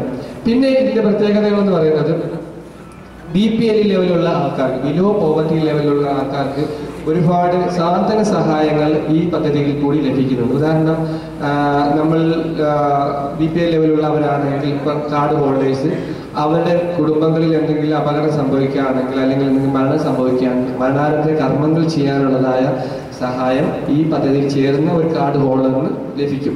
അതുകൂടാതെ തന്നെ മക്കളുടെ വിദ്യാഭ്യാസ ധനസഹായത്തിനുള്ള സഹായം, പിന്നെ ചികിത്സാ സഹായം, എന്തെങ്കിലും മാരകമായ അസുഖങ്ങളൊക്കെ വരികയാണെങ്കിൽ ആ ചികിത്സയ്ക്കുള്ള സഹായം ലഭിക്കാനുള്ള അർഹത. അതുകൂടാതെ തന്നെ ഇവിടെ ഈ പദ്ധതിയിൽ ചേർന്ന ഏതെങ്കിലും ഒരു സഹോദരൻ മരണപ്പെടുകയാണെങ്കിൽ ആ മരണപ്പെട്ട വിധവകളുടെ പുനർവിവാഹത്തിനല്ല അവരുടെ മക്കളെ വിവാഹത്തിനുള്ള സാമ്പത്തിക സഹായം, ഇതൊക്കെ ഈ പദ്ധതിയിൽ പെടുന്ന സാധാരണക്കാരായ BPL ലെവലുള്ളവർക്ക് ലഭിക്കാൻ അർഹരാണ് എന്നുള്ളതാണ് ഇതിന്റെ മറ്റു പ്രത്യേകതകൾ. പക്ഷേ മറ്റുള്ളവർക്ക് ഇതിന്റെ പെൻഷൻ മാത്രമേ ലഭിക്കുകയുള്ളൂ എന്നുള്ളത് തന്നെയാണ്. അപ്പം നമ്മൾ ഇവിടെ നിന്ന് തിരിച്ചു പോകുമ്പോൾ തീർച്ചയായിട്ടും 6 മാസം നമ്മൾപ്പെട്ട ഒരു കുടുംബനാഥൻ എന്തെങ്കിലും സംഭവിച്ചു, ജോലിയില്ലാതെ ഒന്നിൽ മരണപ്പെടുകയോ അല്ലെങ്കിൽ തൊഴിലില്ലാത്ത റെഡ് കാറ്റഗറിയിലൊക്കെ ആയി തിരിച്ച് നാട്ടിൽ പോയി നിൽക്കുന്ന അവസ്ഥയിൽ നമ്മൾക്ക് തീർച്ചയായിട്ടും 6 മാസം തുടർച്ചയായി ജോലിയില്ലാതെ നിൽക്കുകയാണെങ്കിൽ നമ്മൾക്ക് ഈ APL കാർഡ് നമുക്ക് BPL ലെവലിലാക്കി മാറ്റാൻ പറ്റും. നമ്മൾ അപേക്ഷ വരുമാനം ബേസ് ചെയ്താണ് അത് തീരുമാനിക്കുന്നത്. നമ്മളെ കുടുംബനാഥൻ അല്ലെങ്കിൽ നമ്മളെ മക്കൾ പഠിക്കുന്നവരാണെങ്കിൽ കുടുംബനാഥൻ മരണപ്പെടുകയാണെങ്കിൽ അല്ലെങ്കിൽ എന്തെങ്കിലും സംഭവിക്കുകയാണെങ്കിൽ തീർച്ചയായിട്ടും അവർക്ക് മറ്റു വരുമാന മാർഗങ്ങളില്ല, അപേക്ഷ കൊടുക്കുകയാണെങ്കിൽ തീർച്ചയായിട്ടും ആ കാർഡ് BPL ആക്കി കൊടുക്കും. അതുകൂടാതെ തിരിച്ചു പോകുന്ന പ്രവാസികൾക്കും നമുക്ക് നാട്ടിൽ പോയി മറ്റ് തൊഴിൽ സാധ്യതകൾ കിട്ടിയില്ല എങ്കിൽ, വരുമാന സ്രോതസ്സുകൾ ഇല്ലാത്ത അവസ്ഥയാണെങ്കിൽ നമ്മൾ അപേക്ഷ കൊടുക്കുകയാണെങ്കിലും BPL ലെവലിൽ എത്തിക്കാൻ പറ്റുമെന്നുള്ളതാണ് അതിൻ്റെ ഒരു പ്രത്യേകത. അപ്പോൾ 60 വയസ്സ് കഴിയുമ്പോൾ പെൻഷൻ ലഭിക്കുന്നത് നമ്മൾ 1.5 വർഷം നമ്മൾക്ക്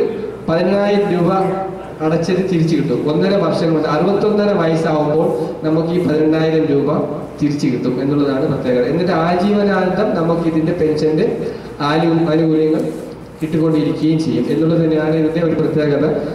അതുകൊണ്ട് ഇത് കൂടുതൽ സാധാരണക്കാരന് ഇതിന്റെ പ്രയോജനം എത്തിക്കാൻ നമ്മൾ ശ്രമിക്കുക എന്നുള്ളത് തന്നെയാണ് മറ്റൊരു അഭിപ്രായം. പിന്നെ നമ്മൾ മനസ്സിലാക്കേണ്ടത് ഇന്നിപ്പം ഇവിടെ റെഡ് കാറ്റഗറിയിലും മഞ്ഞയിലും ഒക്കെ ഒരുപാട് ആൾക്കാരുണ്ട്. പിന്നെ ഫ്രീ വിസയിൽ വന്നിട്ട് ഇക്കാമ പുതുക്കാൻ പ്രയാസപ്പെടുന്ന ഒരുപാട് ആൾക്കാരുണ്ട്. അപ്പൊ ഇവിടേക്ക് നമ്മുടെ സംഘടനകൾ ഇപ്പൊ ഇവിടെ മലയാളി സമാജം ചെയ്യുന്ന ബോധവൽക്കരണം, ഈ ബോധവൽക്കരണത്തിന്റെ കണക്ക് തന്നെ ഫ്രീ വിസ പോലെയുള്ള വിസകളിൽ വരുന്നതിന് വേണ്ടിയുള്ള, വരാതിരിക്കാൻ വേണ്ടിയുള്ള, അല്ലെങ്കിൽ പിന്നെ ഇവിടുത്തെ പിന്നെ മറ്റ് അതായത് അൺസ്കിൽഡ് ലേബേഴ്സ് വരുന്നതിനെ തടയുന്നതിനുള്ളതായ അതായത് ബോധവൽക്കരണം നടത്തുക. കാരണം നമ്മളറിയണം നമ്മുടെ നാട്ടില് തൊഴിലില്ലായ്മ പ്രശ്നം ഉണ്ട് എന്ന് വെച്ചാൽ ഒരു വശം. പക്ഷെ ഇവിടെയും നമ്മുടെ ഇവിടുത്തെ സ്വദേശികൾക്ക് തൊഴിൽ കൊടുക്കേണ്ട ഇവിടുത്തെ രാജ്യത്തിന്റെ ഒരു കടമ തന്നെയാണ്. നമ്മുടെ നാട്ടിൽ നമ്മൾ തൊഴിലിന് വേണ്ടി ആഗ്രഹിക്കുന്ന അതേ രീതിയിൽ തന്നെ ഇവിടുത്തെ സമൂഹത്തിന് തൊഴിൽ കൊടുക്കേണ്ട ഏത് രാജ്യത്തിന്റെയും കടമയാണ്. അപ്പൊ തീർച്ചയായിട്ടും നമ്മൾ വരുന്ന ഒരു കോൺട്രാക്ട് ബേസിലാണ് എന്ന് നമ്മൾ മനസ്സിലാക്കുക. തീർച്ചയായിട്ടും ആ കോൺട്രാക്ട് ബേസ് കഴിയുമ്പോൾ തിരിച്ചു പോകൽ നമ്മൾ ആ ഒരു തീർച്ചയായിട്ടും തിരിച്ചു പോകാൻ വേണ്ടിയാണ്. ഒരു കോൺട്രാക്ട് കഴിയുമ്പോൾ കാലാവധി കഴിയുമ്പോൾ നമ്മൾ തിരിച്ചു പോകണം എന്നുള്ളത് നമ്മൾ മനസ്സിലാക്കുക. അതുകൊണ്ട് തുടർച്ചയായി ഇവിടെ തുടരും എന്നുള്ള ഒരു പ്രതീക്ഷ നമ്മൾ വെക്കാൻ പാടില്ല. അപ്പൊ നമ്മുടെ ജീവിത സാഹചര്യങ്ങൾ നമ്മൾ അതനുസരിച്ച് ചിട്ടപ്പെടുത്തുക. നമ്മളെ ചെലവുകൾ, നമ്മൾ അനാവശ്യമായ ചെലവുകൾ ഒഴിവാക്കുക. ഇങ്ങനെയുള്ളതായ ഫ്രീ വിസ പോലെയുള്ള ഒരു സംവിധാനത്തിൽ വരുന്നതിന് തടയുക. കാരണം ഒരു ഫ്രീ വിസക്കാരൻ ഇവിടെ വരുമ്പോൾ നിങ്ങൾ മനസ്സിലാക്കേണ്ടത് 2500 രൂപ ലെവി കൊടുക്കണം. അതുകൂടാതെ തന്നെ ഇവിടുത്തെ നിയമ സംഹിതകൾ തകിടം മറിക്കുന്ന രീതിയിൽ, അതായത് ഒരു സൗദി അസോസിയേഷൻ ഒരു സൗദി വെക്കുമ്പോൾ ആ ഒരു ഫ്രീ വിസക്കാരന്റെ 10 ലേബേഴ്സ് ഉള്ള ഒരാള് ഒരു സൗദി വെക്കണമെങ്കിൽ 3000 രൂപ മാസ ശമ്പളം കൊടുക്കണം. അപ്പം 3000 × 12 ആവുമ്പോൾ എത്രയാവും? 36,000 രൂപ. അപ്പൊ 3500 രൂപ ആ ഫ്രീ വിസക്കാരൻ അങ്ങനെ കൊടുക്കണം. അതുകൂടാതെ തന്നെ പിന്നെ ആ സൗദിക്ക് വർഷം തോറും ഒരു ഫീസ് കൊടുക്കണം. 12,500 രൂപ കൊടുക്കണം. അപ്പം ഇക്കാമ അടിക്കാൻ 1500, മെഡിക്കലിനും എല്ലാം കൂടെ വേണം. അപ്പൊ ഏകദേശം ഇത് തന്നെ ഏതാണ്ട് 10-12,000 റിയാലായി വരുന്നു.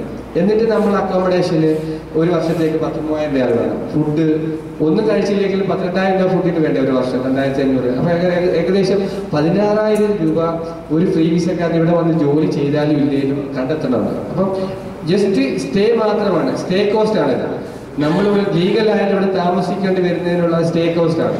അപ്പം അങ്ങനെ വന്നിട്ട് എന്താണ് പ്രയോജനം? ഇപ്പൊ ഈ വിഷയങ്ങൾ നമ്മൾ തീർച്ചയായിട്ടും വരേണ്ടത് ഒരു എഗ്രിമെന്റിൽ തന്നെ വരണം. ആ എഗ്രിമെന്റിൽ വരുമ്പോൾ തീർച്ചയായിട്ടും ആ എഗ്രിമെന്റ് പാലിച്ചുകൊണ്ട് നമ്മൾ തുടരുകയാണെങ്കിൽ നമ്മൾ ഇങ്ങനെയുള്ള പ്രശ്നങ്ങളൊക്കെ ഒഴിവായി പോകും. ഇവിടുത്തെ ഇത്തരം നിയമവിഷയങ്ങൾ ഇല്ലീഗലായിട്ട് റെഡ് കാറ്റഗറിയിലാവാതെയും അങ്ങനെയൊക്കെ നമ്മൾ അനധികൃതമായ താമസം വിഷയങ്ങൾ, ഇതൊക്കെ നമ്മൾ ബോധവൽക്കരണം കൊടുക്കേണ്ട ഒരുപാട് കാര്യങ്ങളുണ്ട്. സംഘടനകളുടെ ഉത്തരവാദിത്തമാണ് അങ്ങനെയുള്ള അനധികൃതമായ മാർഗങ്ങളിൽ കൂടി നമ്മളെ സഞ്ചരിക്കുന്നതിന് തടയുന്നതിനൊക്കെ ഈ ഇത്തരം ക്യാമ്പയിൻ വഴി നമ്മൾ ബോധവൽക്കരണം കൊടുക്കുക കൂടി ഒരു കടമയാണ്. നിങ്ങൾ മനസ്സിലാക്കുക, നമ്മുടെ കേരളത്തിൽ ഒരുപാട് വികസന സാധ്യതകൾ ഇന്നുണ്ട്. 16 ലക്ഷത്തോളം അന്യ സംസ്ഥാനക്കാർ വരാറില്ലേ? ഈ അടുത്ത കണക്ക് പ്രകാരം 25 ലക്ഷത്തോളം അന്യ സംസ്ഥാനക്കാർ നമ്മുടെ കേരളത്തിൽ ജോലി ചെയ്യുന്നുണ്ട്.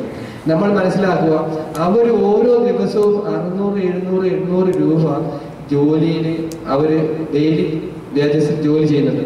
നമ്മൾപ്പെട്ട അൺസ്കിൽഡ് ലേബേഴ്സ് അല്ലെങ്കിൽ സ്കിൽഡ് ലേബേഴ്സിൽ പലരും പോലും ഇവിടെ വരുമ്പോൾ ഒരുപാട് പ്രയാസങ്ങൾ, കഷ്ടതകളൊക്കെ അനുഭവിക്കുന്ന പ്രശ്നങ്ങളൊക്കെ നമ്മുടെ ഇടയിൽ വരുന്നുണ്ട്. ഇപ്പോൾ ഇവിടെ അന്യ സംസ്ഥാനക്കാർ എന്തുകൊണ്ട് കേരളത്തിൽ ജോലി ചെയ്യുന്നു? കേരളത്തിൽ തൊഴിൽ മേഖലകൾ സാധ്യത ഉണ്ടായതുകൊണ്ടാണ്. ഈ സാധ്യതകൾ ഉപയോഗപ്പെടുത്താൻ നമ്മളുടെ ഇത്തരം വേദികളിൽ കൂടി ഇപ്പം സംഘടനകൾ, പ്രാദേശിക സംഘടനകൾക്കും ഇത്തരം കൂട്ടായ്മകൾക്കും ഒരുപാട് കാര്യങ്ങൾ ചെയ്യാൻ പറ്റും. ഇത്തരം നമ്മളിലുള്ള സ്കില്ല് പവറിനെ ഉപയോഗപ്പെടുത്തി നമ്മളിൽ സാമ്പത്തികമായി കഴിവുള്ളവർ സമ്പത്തൊക്കെ ഉപയോഗിച്ചുകൊണ്ട് ഒരു പുനരധിവാസം പദ്ധതി നിങ്ങൾ നാട്ടിൽ കൊണ്ടുവരികയാണെങ്കിൽ, എന്തെങ്കിലും ചെറുകിട മീഡിയം തരം ഏത് മേഖലയിൽ കൊണ്ടുവരികയാണെങ്കിൽ അതിനൊക്കെ വേണ്ട എന്ത് സഹായം വേണമെങ്കിലും നോർക്ക വഴി നേടിത്തരുന്നതിനുള്ളതായ സംവിധാനങ്ങളുണ്ട്. സിംഗിൾ വിൻഡോ ക്ലിയറൻസ് പോലെയുള്ള സംവിധാനം നമ്മുടെ നാട്ടിൽ ഒരുപാട് തൊഴിലവസരങ്ങൾ ഉണ്ട് എന്ന് നിങ്ങൾ മനസ്സിലാക്കുക. അപ്പൊ ഇവിടെ നമ്മൾ മാനസികമായി സംഘർഷങ്ങളിലൊക്കെ കഴിയാതെ അനധികൃതമായി താമസിക്കാതെ തീർച്ചയായിട്ടും ഇവിടുത്തെ കോൺട്രാക്ട് കഴിയുമ്പോൾ വളരെ സന്തോഷത്തോടു കൂടി അവർ ഇത്രയും നാൾ തന്ന നമ്മൾ ആ സേവനം നമ്മൾ മനസ്സിലാക്കുന്നത് നമ്മുടെ നാടിന്റെ വികസനത്തിൽ ഗൾഫ് മേഖലകളിൽ നിന്നുണ്ടായ ഒരുപാട് സാമ്പത്തിക സഹായങ്ങളാണ്. നമ്മളിവിടെ വന്നു സാമ്പത്തികമായ ഒരുപാട് നേട്ടങ്ങളുണ്ടായി. അത് നമ്മുടെ നാടിന്റെ സാമൂഹ്യപരമായ ഒരുപാട് മാറ്റത്തിന്, നമ്മുടെ കേരളത്തിന്റെ സാമൂഹ്യപരമായ ഒരുപാട് മാറ്റത്തിന് ഏറ്റവും കാരണം ഗൾഫ് മേഖലകൾ നമുക്ക് തന്ന തൊഴിൽ സാധ്യതകളാണ്. ഈ തൊഴിൽ സാധ്യതകൾ മുതലെടുത്തുകൊണ്ട് നമ്മുടെ നാട്ടിൽ ഒരുപാട് വികസന പ്രവർത്തനങ്ങൾ ഉണ്ടായിട്ടുണ്ട്. ഇന്ന് കാണുന്ന നമ്മുടെ നാടിന്റെ വികസനം പോലും ഗൾഫ് മേഖലകളിൽ നമ്മൾ ഇവിടെ വന്ന് ജോലിയെടുത്ത് നാട്ടിൽ അയച്ച സമ്പത്തിന്റെ ഒരു വികസനത്തിന്റെ ഒരു ശ്രമം മാത്രമാണ് നമ്മൾ നാട്ടിൽ കാണുന്നത്. നമ്മൾ മനസ്സിലാക്കേണ്ടത്, പക്ഷെ നമ്മൾ പ്രൊഡക്റ്റീവായ മേഖലകൾ നമ്മൾ ആരും ഒന്നും ചെയ്തിട്ടില്ല. നമ്മൾ ഇവിടുന്ന് സമ്പത്ത്, നമ്മൾ ലഭിക്കുന്ന സാലറി നമ്മൾ എന്ത് ചെയ്യും, നമ്മൾ കുടുംബത്തിന്റെ ചെലവുകൾക്ക് വേണ്ടി മറ്റ് ഒരുപാട് കാര്യങ്ങൾക്ക് വേണ്ടി ചെയ്യുന്നു. എന്നാൽ നമ്മൾ ഒരു പുനരധിവാസത്തിൽ നമ്മൾ തിരിച്ചു പോയാൽ നമുക്കൊരു വരുമാനം ലഭിക്കുന്ന രീതിയിൽ ഒരു പ്രൊഡക്റ്റീവായ ഒരു റിസൾട്ട് കിട്ടുന്ന ഒന്നും നമ്മൾ ആരും ഇതുവരെയും ചെയ്തിരിക്കുന്ന എത്ര ആൾക്കാരുണ്ട്. നമുക്ക് തിരിച്ചു പോയാൽ നമ്മൾക്ക് സ്വന്തമായി കഴിയാൻ എന്തെങ്കിലും ഒരു സംവിധാനങ്ങൾ അല്ലെങ്കിൽ കൂട്ടായിട്ടോ നമ്മൾ ആരും ഒന്നും നേടിയിട്ടില്ല. വളരെ കുറഞ്ഞ ആൾക്കാർ. അപ്പം നമ്മൾ ഗൾഫ് മേഖല ഉണ്ടായ സാമ്പത്തിക വികസനത്തിന്റെ അല്ലെങ്കിൽ നമുക്കുണ്ടായ അവസരങ്ങളിൽ ഏറ്റവും പ്രയോജനപ്പെട്ടത് നമ്മുടെ നാടിന്റെ സാമൂഹ്യ പരിഷ്കൃതത്തിന് അല്ലെങ്കിൽ സാമൂഹ്യ പരിവർത്തനത്തിന് ആ വികസനത്തിനായി. പക്ഷേ എക്കണോമിക് മേഖലകളിൽ നമുക്ക് ഒരു പ്രൊഡക്റ്റീവായ ഒരു റിസൾട്ട് ഉണ്ടാക്കാൻ നമുക്ക് കഴിഞ്ഞു. തീർച്ചയായിട്ടും ഇവിടെ ഇനിയെങ്കിലും നമ്മൾ ചിന്തിച്ചുകൊണ്ട് ഇത്തരം മേഖലകളിലേക്ക് നമ്മളെ ഡൈവേർട്ട് ചെയ്യാൻ, ഇപ്പൊ ഇവിടുന്ന് തിരിച്ചു പോകുന്ന പ്രവാസികളെ പുനരധിവസിപ്പിക്കാൻ വേണ്ടിയുള്ളതായ പദ്ധതികൾക്ക് കൂടി നിങ്ങൾ രൂപം കൊടുക്കുക. അപ്പൊ അങ്ങനെ നോർക്ക ഒരു ഡേറ്റാ സെല്ല് കളക്ട് ചെയ്യുന്നുണ്ട്. നോർക്കയിൽ ഒരു ഡേറ്റാ സെല്ല് അങ്ങനെ അതിനുവേണ്ടി തിരിച്ചു പോകുന്ന പ്രവാസികളെ ലിസ്റ്റ് തയ്യാറാക്കുന്ന ഒരു ഡേറ്റാ സെൽ. അതുകൂടാതെ തന്നെ ഈ ഡേറ്റാ സെല്ലിൽ നിങ്ങൾ രജിസ്റ്റർ ചെയ്യുകയാണെങ്കിൽ ഒരു ജോബ് പോർട്ടൽ കൂടിയുണ്ട്. ഈ ജോബ് പോർട്ടൽ രജിസ്റ്റർ ചെയ്യുകയാണെങ്കിൽ ഇപ്പം ഇവിടുന്ന് റെഡ് കാറ്റഗറിയിൽപ്പെട്ട ആരെങ്കിലും തിരിച്ചു പോയി തൊഴിലില്ലായ്മ തിരിച്ചു പോവുകയാണെങ്കിൽ അവർ മറ്റ് ഗൾഫ് മേഖലകളിലുള്ള അവസരങ്ങൾ കാണിച്ചു കൊടുക്കാൻ വേണ്ടി, ഇപ്പോൾ ഉദാഹരണത്തിന് ഒരു പ്ലംബർ അല്ലെങ്കിൽ ഇലക്ട്രീഷ്യൻ അല്ലെങ്കിൽ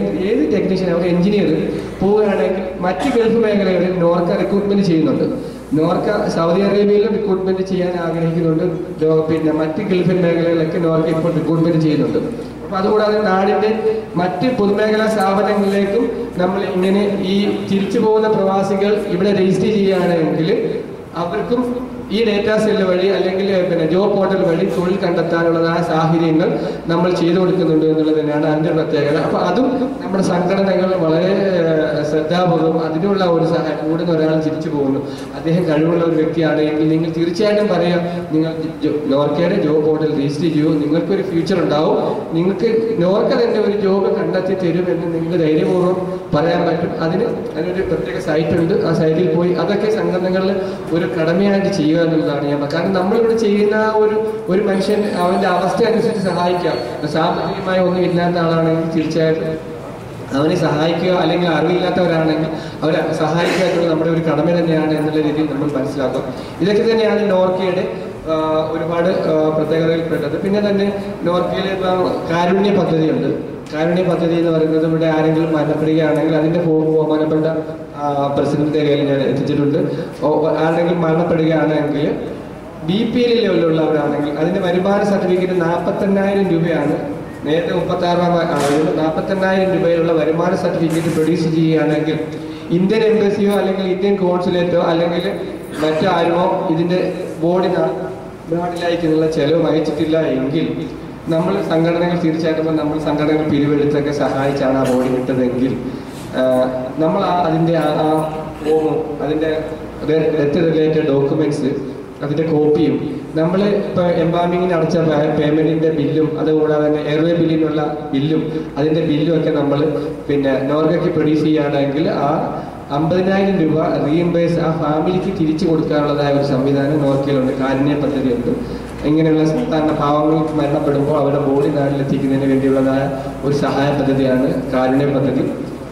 നോർക്കയുടെ മറ്റൊരു പ്രവാസികൾക്ക് ലഭിക്കുന്ന മറ്റൊരു സംവിധാനം. അതുകൂടാതെ തന്നെ ഈ നോർക്കയിൽ തന്നെ പിന്നെ ഈ ബോധവൽക്കരണം തിരിച്ച് ഇങ്ങോട്ട് ഒരു പ്രവാസി ഒരു പുതിയ വിസയിൽ ഇങ്ങോട്ട് വരുമ്പോൾ ഒരു കൊടുക്കേണ്ട ഒരു പ്രീ ഡിപ്പാർച്ചർ കോഴ്സ് കൊടുക്കുന്നുണ്ട്. അതായത് ഇപ്പോൾ നമ്മുടെ നാടിൻ്റെ എല്ലാ കളക്ടറേറ്റുകളിലും നോർക്കയുടെ ഓഫീസുണ്ട്. സൂപ്രണ്ടിൻ്റെ ഓഫീസ് നോർക്കയുടെ ഒരു ഓഫീസായിട്ട് വർക്ക് ചെയ്യുന്നുണ്ട്. അപ്പം ഇവിടെ നമ്മളെ ഒരു ഏരിയയിൽ 10 ആൾക്കാർ വരാൻ ആഗ്രഹിക്കുന്നുണ്ട്. ഇവിടെ സൗദി അറേബ്യയുടെ നിയമവശങ്ങളെ കുറിച്ച് അത്യാവശ്യം അറിഞ്ഞിരിക്കുന്നു. ഇവിടെ വന്നിട്ട് ഇവിടുത്തെ ഈ നിയമപരമായ കാര്യങ്ങൾ ഏർപ്പെടാൻ പാടില്ല, പിന്നെ ലഹരി വിരുദ്ധ ക്യാമ്പയിനുകൾ പോലെയുള്ള ലഹരി പദാർത്ഥങ്ങൾ കൊണ്ടുവരാൻ പാടില്ല, അല്ലെങ്കിൽ മറ്റനധികൃതമായ കാര്യങ്ങൾ ബന്ധപ്പെടാൻ പാടില്ല. ഇവിടെ അത്യാവശ്യം അറിഞ്ഞിരിക്കേണ്ട നിയമവശങ്ങളെ കുറിച്ച്, പിന്നെ ഇങ്ങോട്ട് വരുമ്പോൾ ഉണ്ടാവേണ്ട ലഹരി പദാർത്ഥങ്ങൾ കൊണ്ടുവരാൻ പാടില്ല, അങ്ങനെയൊക്കെയുള്ള പല കാര്യങ്ങളെ കുറിച്ചും അറിഞ്ഞിരിക്കേണ്ട ഒരു ചെറിയ പ്രീ ഡിപ്പാർച്ചേഷൻ കോഴ്സ് കൊടുക്കുന്നുണ്ട്, നോർക്ക കൊടുക്കുന്നുണ്ട്. അത് ഫ്രീ ആയിട്ട് ചെയ്യുന്ന ഒരു സർവീസാണ്. അപ്പോൾ അത് നാട്ടിൽ പിന്നെ റിട്ടേൺ പ്രവാസി സംഘടനകൾക്ക് അതിൻ്റെ കാര്യങ്ങൾക്ക് ചെയ്യാൻ പറ്റും. അത് ഫ്രീ ആയി ചെയ്യുന്ന ഒരു കാര്യമാണ്. അതുകൂടാതെ തന്നെ നമ്മുടെ തൊഴിൽ മേഖല ഇന്ന് വളരെ കോമ്പറ്റീറ്റീവായി നിൽക്കുന്ന ഒരു മേഖല ആയതുകൊണ്ട് ഈ കോമ്പറ്റീറ്റീവ് മേഖലകളിൽ ഉദാഹരണം ഒരു സ്കില്ല് മാൻ പവർ ഇങ്ങോട്ട് വരുമ്പോൾ അവർക്ക് തന്നെ ഫ്രീ ആയിട്ട് നോർക്ക നമ്മുടെ നാട്ടിൽ ITC ഹയർ വൊക്കേഷണൽ ഇൻസ്റ്റിറ്റ്യൂട്ട് വഴിയൊക്കെ പിന്നെ സ്കില്ല് പവർ കൊടുക്കുന്നുണ്ട്. അതായത് നമ്മൾ ട്രെയിനിങ് കൊടുക്കുന്നുണ്ട്. അതായത് ഇപ്പോൾ ഒരു ഇലക്ട്രീഷ്യൻ ഇങ്ങോട്ട് വരുന്നു, നമ്മൾ തീർച്ചയായിട്ടും ആ ഇലക്ട്രീഷ്യൻ നമ്മൾ നോർക്കയിൽ രജിസ്റ്റർ ചെയ്യുകയാണെങ്കിൽ അവർക്ക് ഫ്രീ ആയിട്ട് തന്നെ ഇങ്ങനെ ഒരു എക്സ്പീരിയൻസ് ക്രിയേറ്റ് ചെയ്യാൻ 300 മണിക്കൂർ അവർക്ക് വേണ്ടിയുള്ളതായ ഒരു പ്രീ ഡിപ്പാർട്ടേഷൻ കോഴ്സ് കൊടുക്കുന്നുണ്ട്, നമ്മുടെ നോർക്ക കൊടുക്കുന്നുണ്ട്. അപ്പോൾ അതിന് വേണ്ടത് 10% ഫീസ് മാത്രം നിങ്ങൾ അടച്ചാൽ മതി. 90% ഫീസും അതിൻ്റെ. ഇപ്പോൾ ഉദാഹരണം ഒരു വെൽഡർ ഇങ്ങോട്ട് വരാൻ ആഗ്രഹിക്കുന്നു, അപ്പോൾ തീർച്ചയായിട്ടും നിങ്ങൾ നോർക്കയുടെ ഓഫീസിൽ രജിസ്റ്റർ ചെയ്യാനെങ്കിൽ ഞാൻ സൗദി അറേബ്യയിലെ അല്ലെങ്കിൽ ഗൾഫിൻ്റെ ഏതെങ്കിലും മേഖലയിൽ പോകാൻ ആഗ്രഹിക്കുന്നു, എനിക്ക് കുറച്ചും കൂടി എക്സ്പീരിയൻസ് കിട്ടാൻ വേണ്ടിയുള്ള ഒരു ട്രെയിനിങ് തരണമെന്ന് പറയുകയാണെങ്കിൽ നമ്മൾ കൊടുക്കുകയാണെങ്കിൽ നാട്ടിലുള്ള ഇത്തരം ഇൻസ്റ്റിറ്റ്യൂട്ട് വഴി നിങ്ങൾക്ക് അതിനുള്ള അവസരങ്ങൾ, ഇതൊന്നും നമ്മുടെ സാധാരണക്കാർ അറിയുന്നില്ല.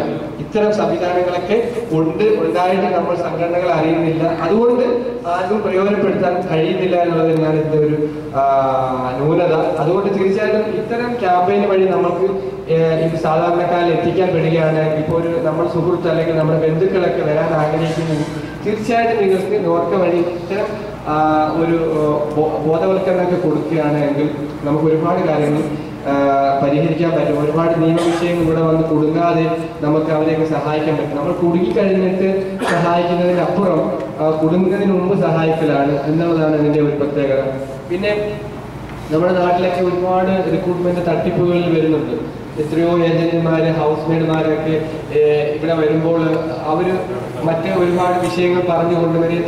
റിക്രൂട്ട്മെന്റ് ഏജന്റുകളാണ്, ഇവിടെ ഉള്ളവരല്ല അതിന്റെ പ്രശ്നക്കാർ, നമ്മുടെ നാട്ടിലുള്ളവരാണ്. അപ്പൊ അങ്ങനെയൊക്കെ തട്ടിപ്പ് നടത്തുന്ന റിക്രൂട്ട്മെന്റ് ഏജന്റുകൾക്കെതിരെ ആക്ഷൻ എടുക്കാനുള്ള നിങ്ങൾ എന്തെങ്കിലും നോർക്ക വഴി ചൂണ്ടിക്കാണിക്കുകയാണെങ്കിൽ, നിങ്ങൾക്ക് അങ്ങനെ എന്തെങ്കിലും സംവിധാനങ്ങൾ, ആരെങ്കിലും ഒരു ലേബർ ഇങ്ങനെ വിഷയങ്ങളുണ്ടെങ്കിൽ നോർക്ക വഴി നിങ്ങൾ ചൂണ്ടിക്കാണിക്കുകയാണെങ്കിൽ തീർച്ചയായിട്ടും അവർക്കെതിരെ ആക്ഷൻ എടുക്കാനൊക്കെ ഉള്ള സംവിധാനങ്ങൾ ഇപ്പോൾ നോർക്കയിലുണ്ട് എന്നുള്ളതാണ് നിങ്ങൾ മനസ്സിലാക്കുന്നത്. അപ്പോൾ അതിനൊക്കെ സംഘടനകൾ ബോധവൽക്കരണം നടത്തുക. അതുകൂടാതെ ഇപ്പോൾ നിങ്ങൾ ഹെറിറ്റേജ് സെന്റർ, ഇപ്പം നോർക്കയിൽ നിങ്ങൾക്ക് നിങ്ങളുടെ നാടിൻ്റെ ഒരു പ്രത്യേകത കീപ്പ് ചെയ്യാൻ വേണ്ടി എന്തെങ്കിലും ഹെറിറ്റേജ് സെന്ററുകൾ തുടങ്ങാൻ ആഗ്രഹിക്കുന്നുണ്ടെങ്കിൽ, നിങ്ങളുടെ നാടിൻ്റെ ചരിത്ര സ്മാരകങ്ങളായി എന്തെങ്കിലുമൊക്കെ കാണിക്കാനുണ്ടെങ്കിൽ അതിനൊക്കെയുള്ളതായ സഹായങ്ങളൊക്കെ നോർക്ക വഴി ചെയ്യാനുള്ളതായ പദ്ധതികളുണ്ട്. അപ്പോൾ ഇതൊക്കെയാണ് നോർക്ക കൊണ്ട് അത്യാവശ്യ സാധാരണക്കാരന് ലഭിക്കുന്ന വിഷയങ്ങളെന്നാണ് എനിക്ക് പറയാനുള്ളത്.